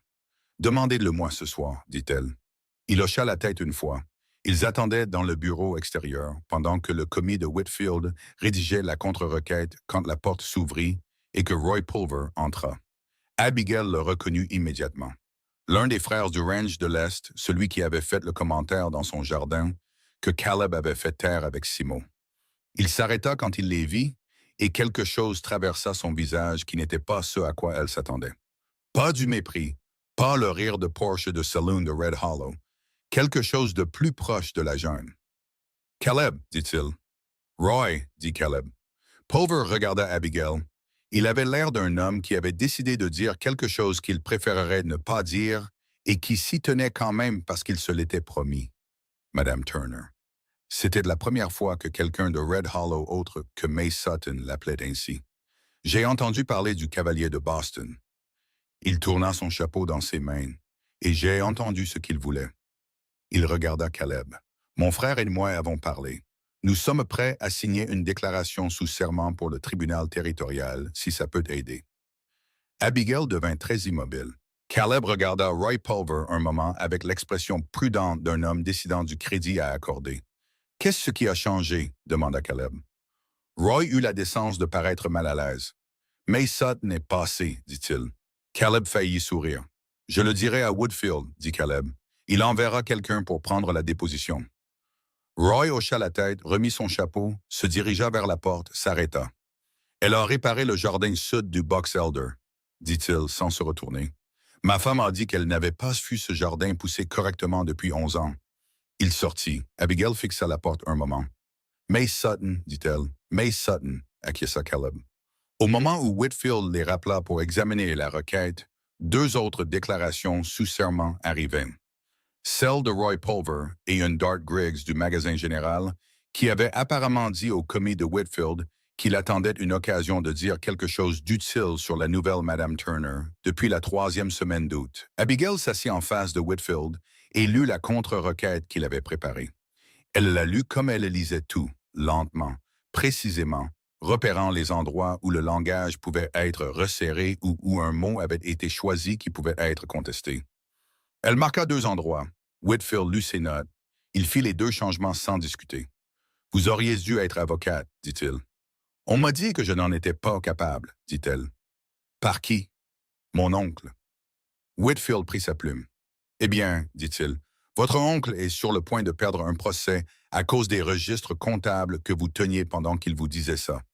Ce n'était pas la chose la plus gracieuse qu'on lui ait jamais dite, mais c'était l'une des plus satisfaisantes. Ils étaient de retour sur la route du ranch en début d'après-midi. La requête était déposée. Les déclarations sous serment arrivaient.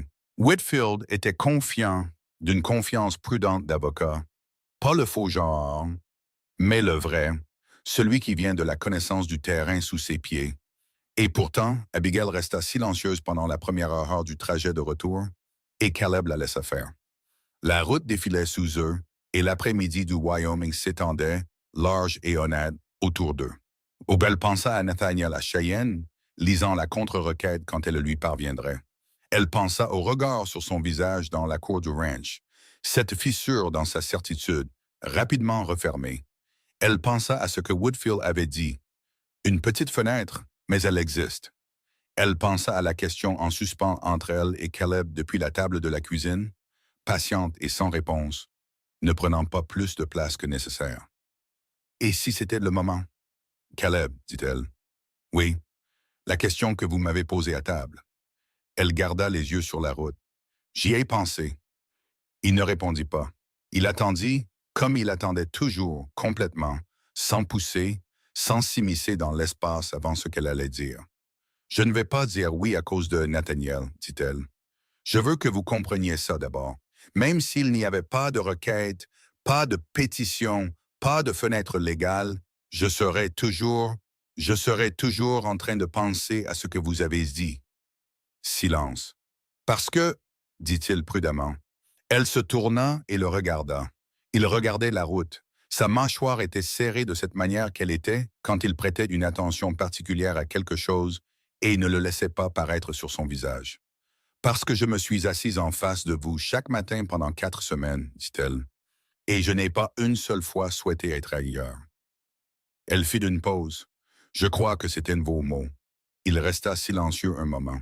Ils n'étaient pas faciles, dit-elle. Je vais vous le dire franchement. Je ne suis pas petite et je ne suis pas silencieuse. Et j'ai des opinions sur les finances, la rotation des cultures, le langage juridique et bien d'autres choses. Et j'ai passé 28 ans à m'entendre dire que ces qualités sont des problèmes. Et je ne le crois plus. Et je ne vais pas faire semblant. Elle fit une pause. Donc je veux que vous sachiez ça avant de me le redemander. Je veux que vous demandiez la chose que je suis réellement. Caleb tourna la tête et la regarda vraiment, de la manière dont il l'avait regardée dans la rue de Red Hollow le premier jour. Pas sa taille, pas ses vêtements, pas toutes les choses que les autres cataloguaient quand ils la regardaient, mais quelque chose en dessous de tout ça. Je sais ce que je demande, dit-il. Et vous, Abigail? Il dit son nom de la manière dont il disait très peu de choses, directement, sans adoucir. J'ai demandé une femme de caractère pour venir à ce ranch. Ce que j'ai eu, c'est exactement ça. Je savais ce que je demandais. Elle se tourna de nouveau vers l'avant. La route était longue, l'après-midi était chaud, et l'herbe de chaque côté s'étendait plus loin qu'elle ne pouvait voir. Elle pensa, « Très bien, alors. » Elle dit, « Demandez-le-moi encore. » Il resta silencieux juste assez longtemps pour qu'elle pense qu'il allait la faire attendre jusqu'à ce qu'il rentre, ce qui aurait été exactement le genre de chose qu'il ferait. Pas de la cruauté, juste de la patience, laissant le moment s'installer jusqu'à ce qu'il soit juste. Mais ensuite, il dit simplement, sans cérémonie, de la manière dont il faisait tout. « Abigail Whitmore, voulez-vous m'épouser? Pas à cause de votre oncle, pas à cause de la loi sur la juridiction ou des requêtes territoriales.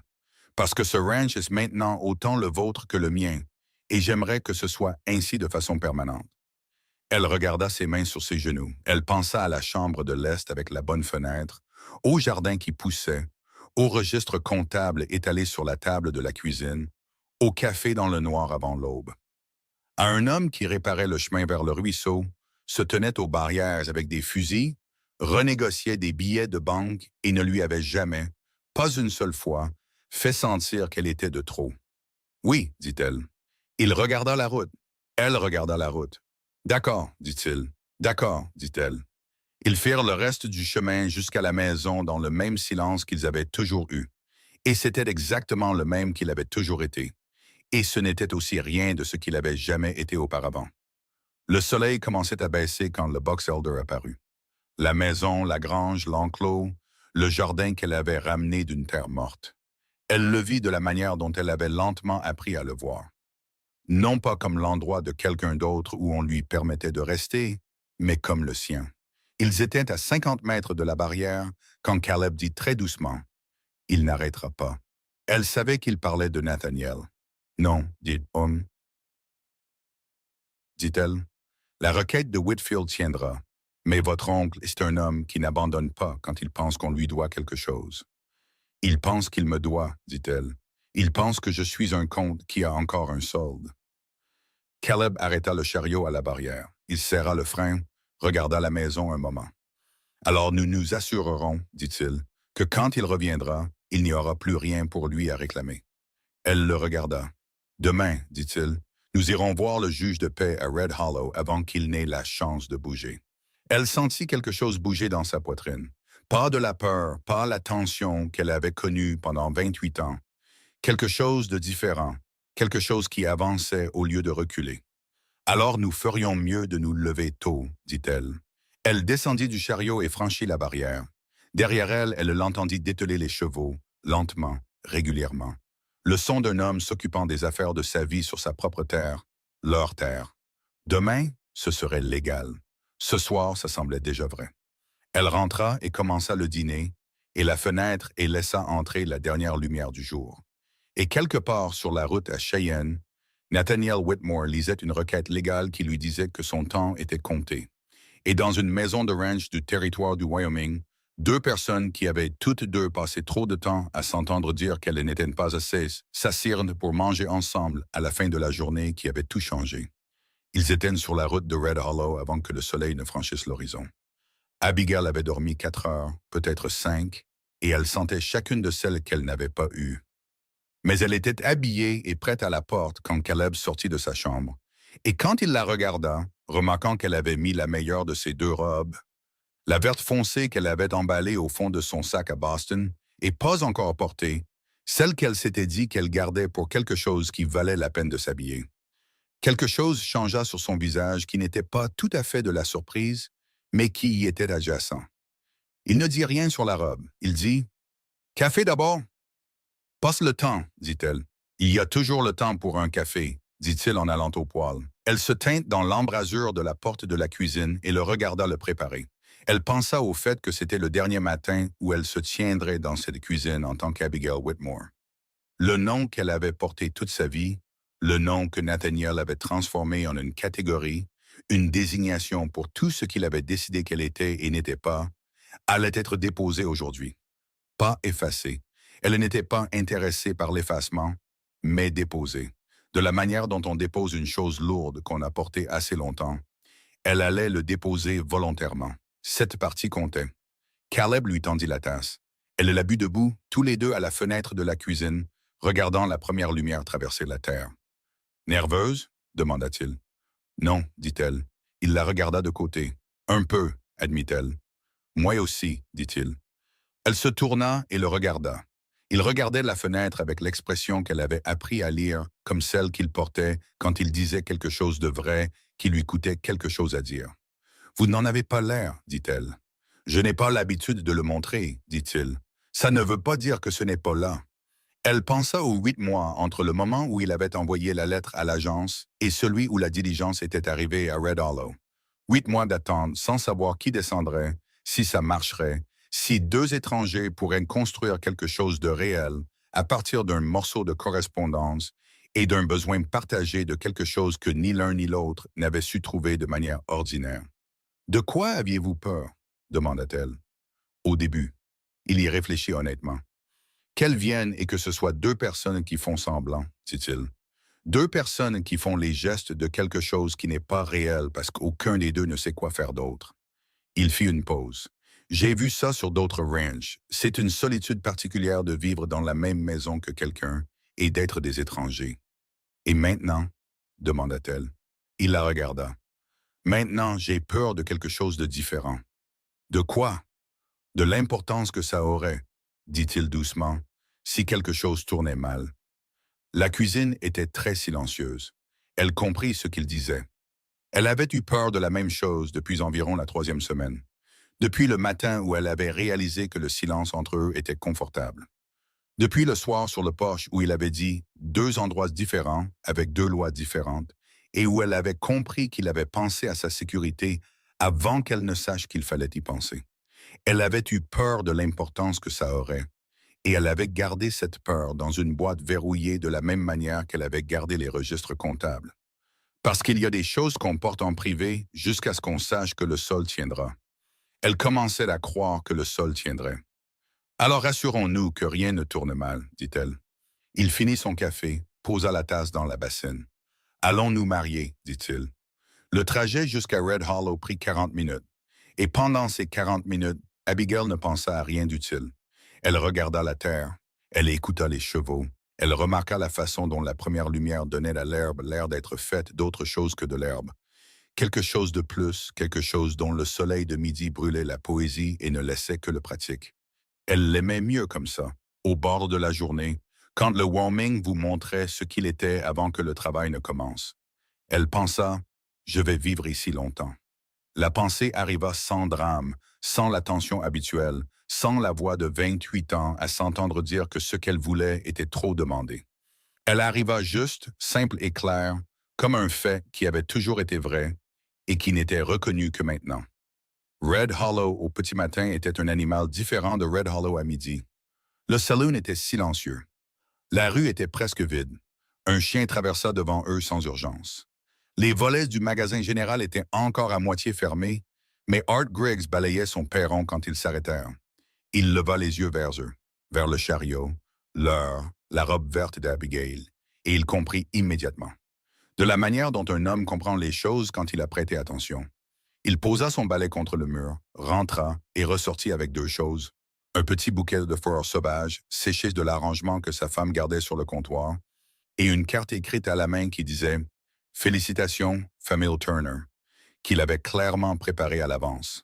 Abigail regarda la carte. « Vous saviez, dit-elle. May Sutton me l'a dit la semaine dernière, dit-il sans remords. Prenez les fleurs, Madame Turner. Ma femme voudrait que vous les ayez.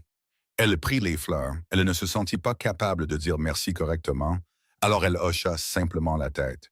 Et Art Griggs hocha la tête en retour. Et c'était suffisant. Le juge de paix était un homme nommé Howard Beale, 60 ans, avec la manière fatiguée mais authentique d'un homme qui mariait des gens dans ce territoire depuis 20 ans et qui ne s'en était pas encore lassé. Il était encore en bretelles quand Caleb frappa à sa porte, et il les regarda tous les deux sur son seuil et dit « Eh bien, entrez donc. Laissez-moi prendre ma veste. » Aucun témoin n'était requis en vertu de la loi territoriale, mais May Sutton arriva à cheval 3 minutes après eux. Elle avait apparemment surveillé la route depuis sa propriété depuis avant l'aube, et elle se tint à la gauche d'Abigail avec l'expression particulière d'une femme qui a fait en sorte que quelque chose se produise et en est tranquillement satisfaite. Howard Beale célébra la cérémonie sans ornement, sans sermon, sans langage élaboré. Juste les mots qui devaient être dits, simplement. Dans l'ordre où ils devaient être dits, il regarda d'abord Caleb. « Prenez-vous cette femme pour votre légitime épouse, pour la voir et la garder, dans la maladie et la santé, aussi longtemps que vous vivrez tous les deux? » Caleb regarda Abigail, pas le juge, pas May, pas le mur derrière sa tête. Elle, directement et pleinement, de la manière dont elle avait appris qu'il faisait tout ce qu'il pensait. « Oui, je le veux, dit-il. » Howard Beale se tourna vers Abigail. « Prenez-vous cet homme pour votre légitime époux, pour l'avoir et le garder dans la maladie et la santé, aussi longtemps que vous vivrez tous les deux? » Elle s'était préparée à ce moment. Elle y avait pensé pendant tout le trajet, et elle avait décidé qu'elle n'allait pas pleurer. Elle n'allait pas trembler. Elle allait le dire de la manière dont elle disait les choses qu'elle pensait, simplement, pleinement, sans excuse. Elle regarda Caleb. Il dit « Oui, je le veux. » Sa voix était stable. Howard Beale signa le certificat, Caleb le signa, Abigail le signa, et elle écrivit le nom délibérément. Le nom complet, Abigail Turner, née Whitmore. Parce qu'elle ne se cachait pas d'où elle venait, elle décidait simplement où elle allait. May Sutton signa comme témoin. Art Griggs, qui les avait suivis du magasin à une distance respectueuse, signa comme le second. Howard Beale tendit le certificat à Caleb, lui serra la main, puis se tourna vers Abigail, serra la sienne et dit « Bienvenue dans le Wyoming, Madame Turner, officiellement. »« Merci, dit-elle. Je crois que je suis ici depuis un moment. » Il sourit à cela. « C'est vrai, dit-il. J'ai entendu. » Dehors, May l'étreignit rapidement, fermement, l'étreinte d'une femme pratique qui ne joue pas l'affection, mais la pense pleinement quand elle l'offre. Et elle lui dit à l'oreille « Whitfield a déposé la requête ce matin. Votre oncle a reçu les papiers il y a 1 heure. » Abigail se recula. « Comment le savez-vous? »« Parce que j'ai demandé à Whitfield de m'envoyer un message quand ce serait fait, dit May. Dit-il d'envoyer son commis à l'hôtel où séjourne votre oncle pour le lui remettre personnellement. Ses yeux étaient instables et un peu féroces. Je voulais m'assurer qu'il le sache avant que vous ne sortiez de ce bureau. Qu'a dit le commis quand il l'a remis? Que votre oncle l'a lu 2 fois, dit May, et qu'ensuite il a demandé du whisky à 8 heures du matin. Abigail resta avec ça un moment.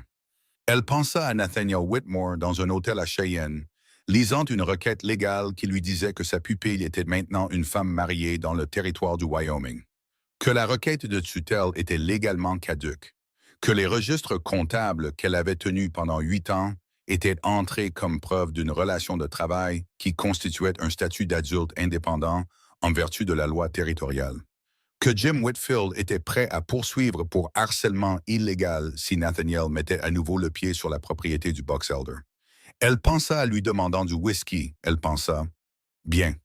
Elle se tourna vers Caleb. Il se tenait à quelques pieds de là, le certificat de mariage plié dans la poche de sa chemise, la regardant avec cette expression qu'elle avait appris à lire comme sa version de tout. « Il sait, dit-elle. » Bien, dit Caleb, exactement ce qu'elle avait pensé. Ce n'est pas fini, dit Damon. Il n'acceptera pas ça rapidement. Il cherchera un autre angle. Alors nous nous en occuperons, dit Caleb. Ensemble. Avec Whitfield, avec May, avec chaque personne de ce comté qui a signé un morceau de papier avec votre nom dessus. Elle le regarda. Vous saviez pour la déclaration sous serment, dit-elle. Avant Laramie, vous saviez que Roy Pulver allait se manifester. Je ne savais pas, dit-il. J'espérais. Il y a une différence. Vous espériez, répéta-t-elle. Je pensais que si May parlait à assez de gens, dit-il, et si ces gens y réfléchissaient assez longtemps à ce qui est réellement juste, au genre d'endroit qu'ils veulent que ce comté soit, certains d'entre eux se manifesteraient. Il fit une pause. Les gens ne sont pas toujours ce qu'ils sont dans leur pire moment. Parfois, ils sont meilleurs si on leur en donne l'occasion.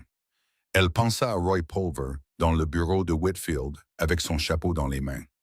Elle pensa à Art Griggs et aux fleurs sauvages séchées et à la carte manuscrite. Elle pensa à Howard Beale lui serrant la main comme si elle était une personne qui venait de faire quelque chose qui en valait la peine. Elle pensa, voilà à quoi ça ressemble quand un endroit décide de vous laisser entrer. Ils étaient de retour au ranch en milieu de matinée. Le certificat de mariage était dans le bureau de la pièce de devant. Les registres comptables étaient de retour sur l'étagère où elle les avait mis.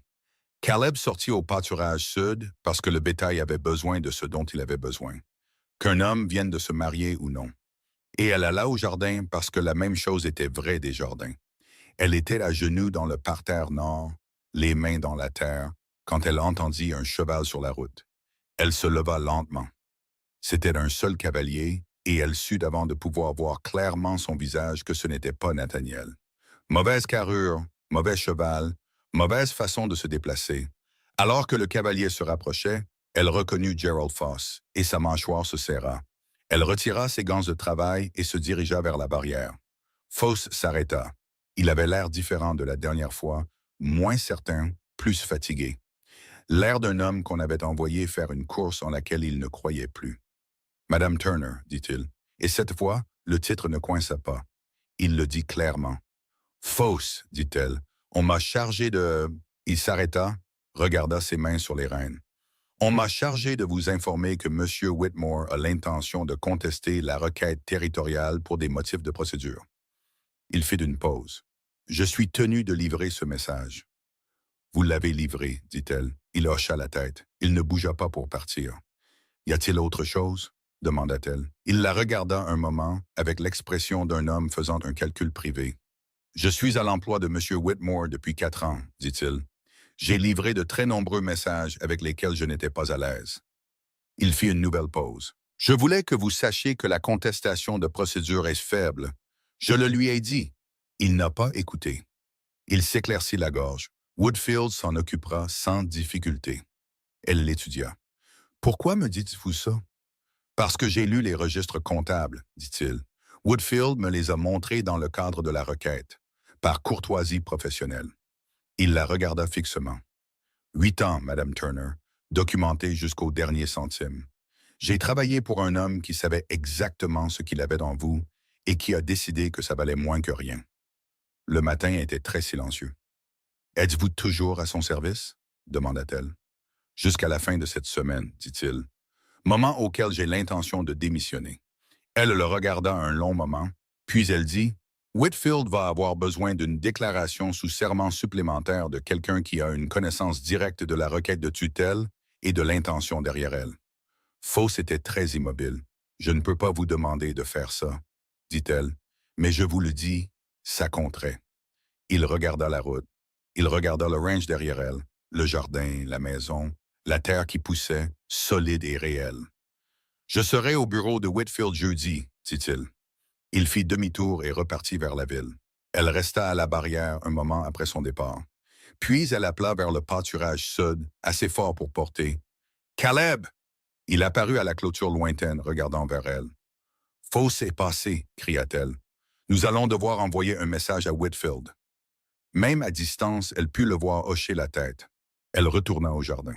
Les semaines qui suivirent ne furent pas calmes, mais elles furent différentes des semaines précédentes. Différentes De la manière dont une tempête est si différente selon que vous êtes pris à découvert ou que vous vous tenez dans l'embrasure d'une porte avec une porte dans votre dos. La contestation de procédure de Nathaniel arriva par le tribunal territorial et Whitfield y répondit en 4 jours, de manière claire et complète.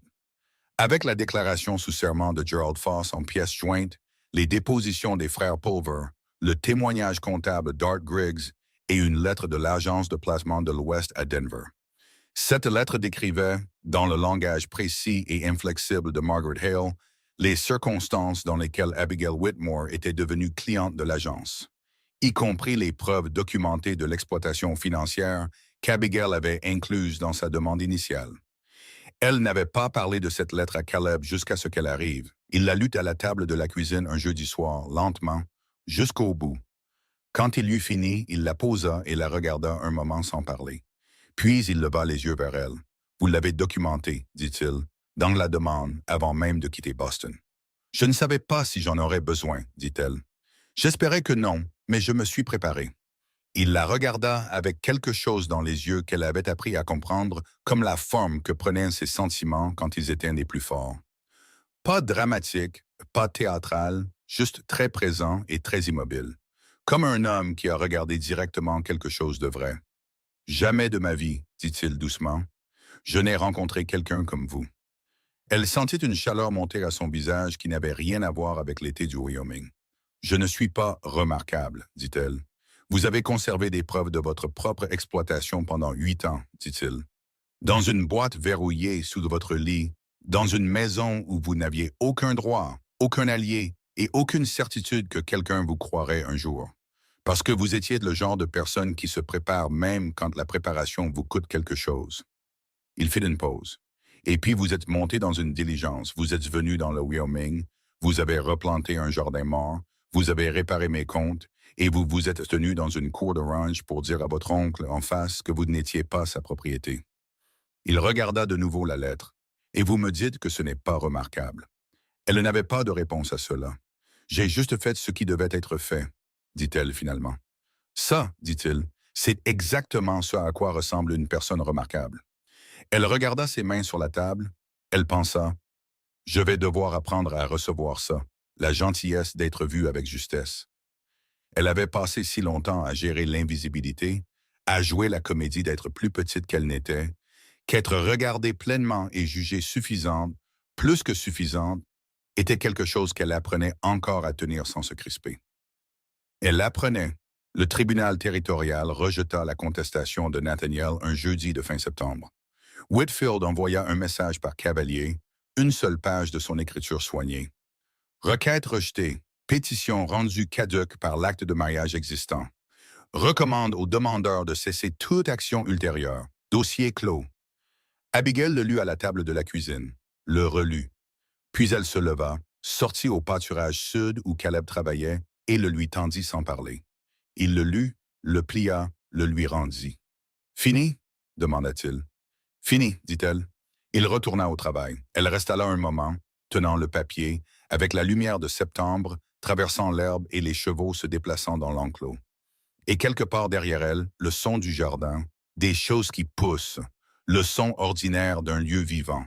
Elle pensa à la diligence, à la poussière dans la rue de Red Hollow, au son des rires, à la façon dont elle avait serré sa valise et continué de marcher parce qu'elle avait toujours continué de marcher, parce qu'il n'y avait jamais rien eu derrière elle qui vaille la peine de s'arrêter. Elle pensa à un homme traversant une rue et prenant son sac. Elle pensa à toutes les façons dont une vie pouvait tourner et à tous les petits moments précis qui la faisaient tourner. Une lettre découpée dans un journal, une boîte verrouillée, un matin avec du café dans le noir, 2 personnes assises à une table avec les affaires honnêtes de leur vie étalées entre elles.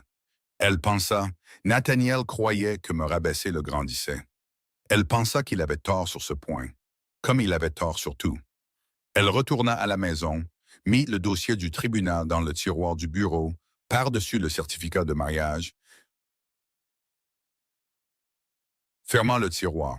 Dans la cuisine, elle mit une cafetière en marche parce que c'était la fin de l'après-midi et que Caleb rentrerait du pâturage sud dans 1 heure. Et ils avaient des comptes à examiner et la décision sur la clôture à prendre avant l'hiver. Et la liste de préparation pour l'hiver qu'elle avait écrite était sur la table, les attendant. La liste était complète. Elle était exacte. C'était le travail d'une femme qui comprenait ce dont un ranch avait besoin et était capable de le fournir. Et qui était enfin, dans un endroit qui savait quoi faire de cela. May Sutton passa un vendredi de fin septembre, comme elle passait la plupart des vendredis maintenant, pour un café, pour la facilité particulière de s'asseoir avec une femme qu'elle avait décidé valoir la peine de s'asseoir avec. Elle entra par la porte de la cuisine, la porte qui signifiait que vous étiez à votre place. Et elle s'assit en face d'Abigail et la regarda avec ses yeux stables. « Comment allez-vous? » demanda May. « Bien, » dit Abigail. May la regarda attentivement, de la manière dont elle le faisait quand elle voulait savoir si « bien » signifiait « ça va » ou si ça signifiait la vraie chose. « Vraiment bien, » dit Abigail. May hocha la tête, satisfaite. « Et lui? »« Bien, » dit encore Abigail, et cette fois, elle laissa un peu de ce qu'elle voulait dire dans sa voix, et May sourit, son vrai sourire, celui qui n'avait rien à voir avec son sourire poli. « Dites-moi quelque chose, » dit May. « Ce premier matin, » dit May, « quand vous êtes descendu de cette diligence et que vous avez entendu toute la ville rire, qu'avez-vous pensé? » Abigail versa le café. Elle réfléchit à la question honnêtement, comme elle réfléchissait à tout. « J'ai pensé, dit-elle, que c'était exactement ce à quoi je m'attendais, que j'avais eu raison de ne rien attendre. » Elle fit une pause. « Et puis un homme a traversé la rue et a pris mon sac, et j'ai pensé que je m'étais peut-être trompé. » May enroula ses mains autour de sa tasse. « Vous vous êtes trompé, » dit May. « Je le sais maintenant, » dit Abigail. Caleb rentra du pâturage à midi et trouva deux femmes à sa table de cuisine, du café entre elles, plongées dans une conversation sur la situation des droits de l'eau du comté qu'il n'était clairement pas équipé pour interrompre. Il prit sa tasse sur l'étagère, se versa du café et s'assit au bout de la table et écouta. Et après un moment, il contribua à deux phrases qui étaient si précisément pertinentes que les deux femmes se tournèrent et le regardèrent. « Quoi? » dit-il. « Rien, » dit Abigail. « Vous avez raison. » Il but son café. May partit une heure plus tard, et le ranch redevint silencieux de cette manière profonde de septembre. La chaleur commençant enfin à diminuer, la lumière devenant dorée, longue. Toute la saison commençant son lent changement vers quelque chose de plus dur et de plus beau. Abigail était à la fenêtre de la cuisine quand Caleb vint derrière elle et se tint là, sans la toucher, juste présent. De la manière dont il avait appris à être présent, qui était complètement et sans pression. « Ça va? » demanda-t-il. On lui avait posé cette question si souvent au cours des derniers mois qu'elle avait développé une réelle aisance avec les réponses, les honnêtes, pas celles jouées. « Oui, » dit-elle. Et puis, parce que c'était lui, parce que l'honnêteté était la seule monnaie en laquelle l'un et l'autre avaient jamais eu confiance. Plus que bien. Il regarda par la fenêtre avec elle, la terre, le jardin, la clôture, l'enclos, la longue herbe s'étendant jusqu'au bout de ce qu'il pouvait voir. « Je vais réparer la clôture avant l'hiver, » dit-il. « Je sais, » dit-elle. « Je l'ai mis sur la liste. »« Je sais que vous l'avez fait, » dit-il. Elle se détourna de la fenêtre. Il la regardait avec cette expression. Celle qu'elle avait finalement cessé d'avoir peur de regarder directement. Celle qui n'était pas compliquée, pas « Ah, non, ça va, pas se garder », qui ne jouait rien. Celle qui disait simplement et complètement « Vous êtes la bonne personne au bon endroit. » On ne l'avait jamais regardée de cette façon avant qu'elle n'arrive ici. Elle n'allait pas prendre un seul jour de cela pour acquis. « La clôture est d'abord, » dit-elle, « puis la cave à légumes avant le premier gel. J'ai écrit de la séquence. »« Montrez-moi ce soir, » dit-il. « Après le dîner, » dit-elle. « Après le dîner, » acquiesça-t-il. Elle retourna au poêle, il retourna au travail. Et dehors, le ranch du Box Elder continuait, de la manière dont les choses vivantes continuent.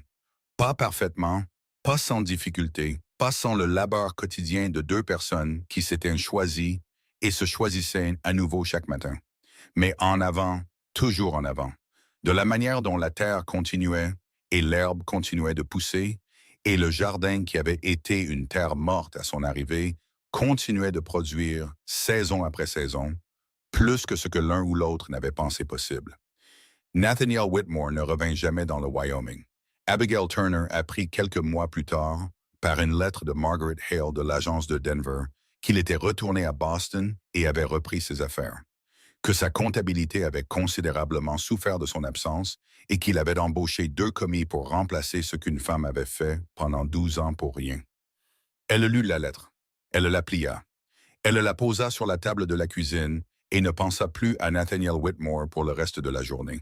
Elle pensa à la clôture Est, à la cave à légumes, aux provisions d'hiver, au catalogue de semences qu'elle avait commandé et à la lettre qu'elle allait écrire à Margaret Hale en retour.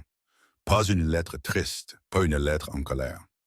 Juste le genre simple et vrai. Le genre qui disait « Je vais bien, je vais plus que bien, je suis exactement là où je suis censé être ». Elle pensa à tout cela, puis elle prit la cafetière, versa 2 tasses et attendit le son des bottes sur le poche. Il vint comme il venait toujours, sans hâte, régulier. Le son d'un homme qui savait où il allait et n'était pas pressé parce qu'il était déjà arrivé. Elle lui tendit sa tasse. Il la prit. Ils se tinrent ensemble à la fenêtre de la cuisine, et le matin entra comme il le faisait toujours, grand, honnête, indifférent et beau. Et dehors, le Wyoming continua d'être exactement ce qu'il était. Ce qui, Abigail Turner en était venue à le comprendre, était plus que suffisant pour toute une vie.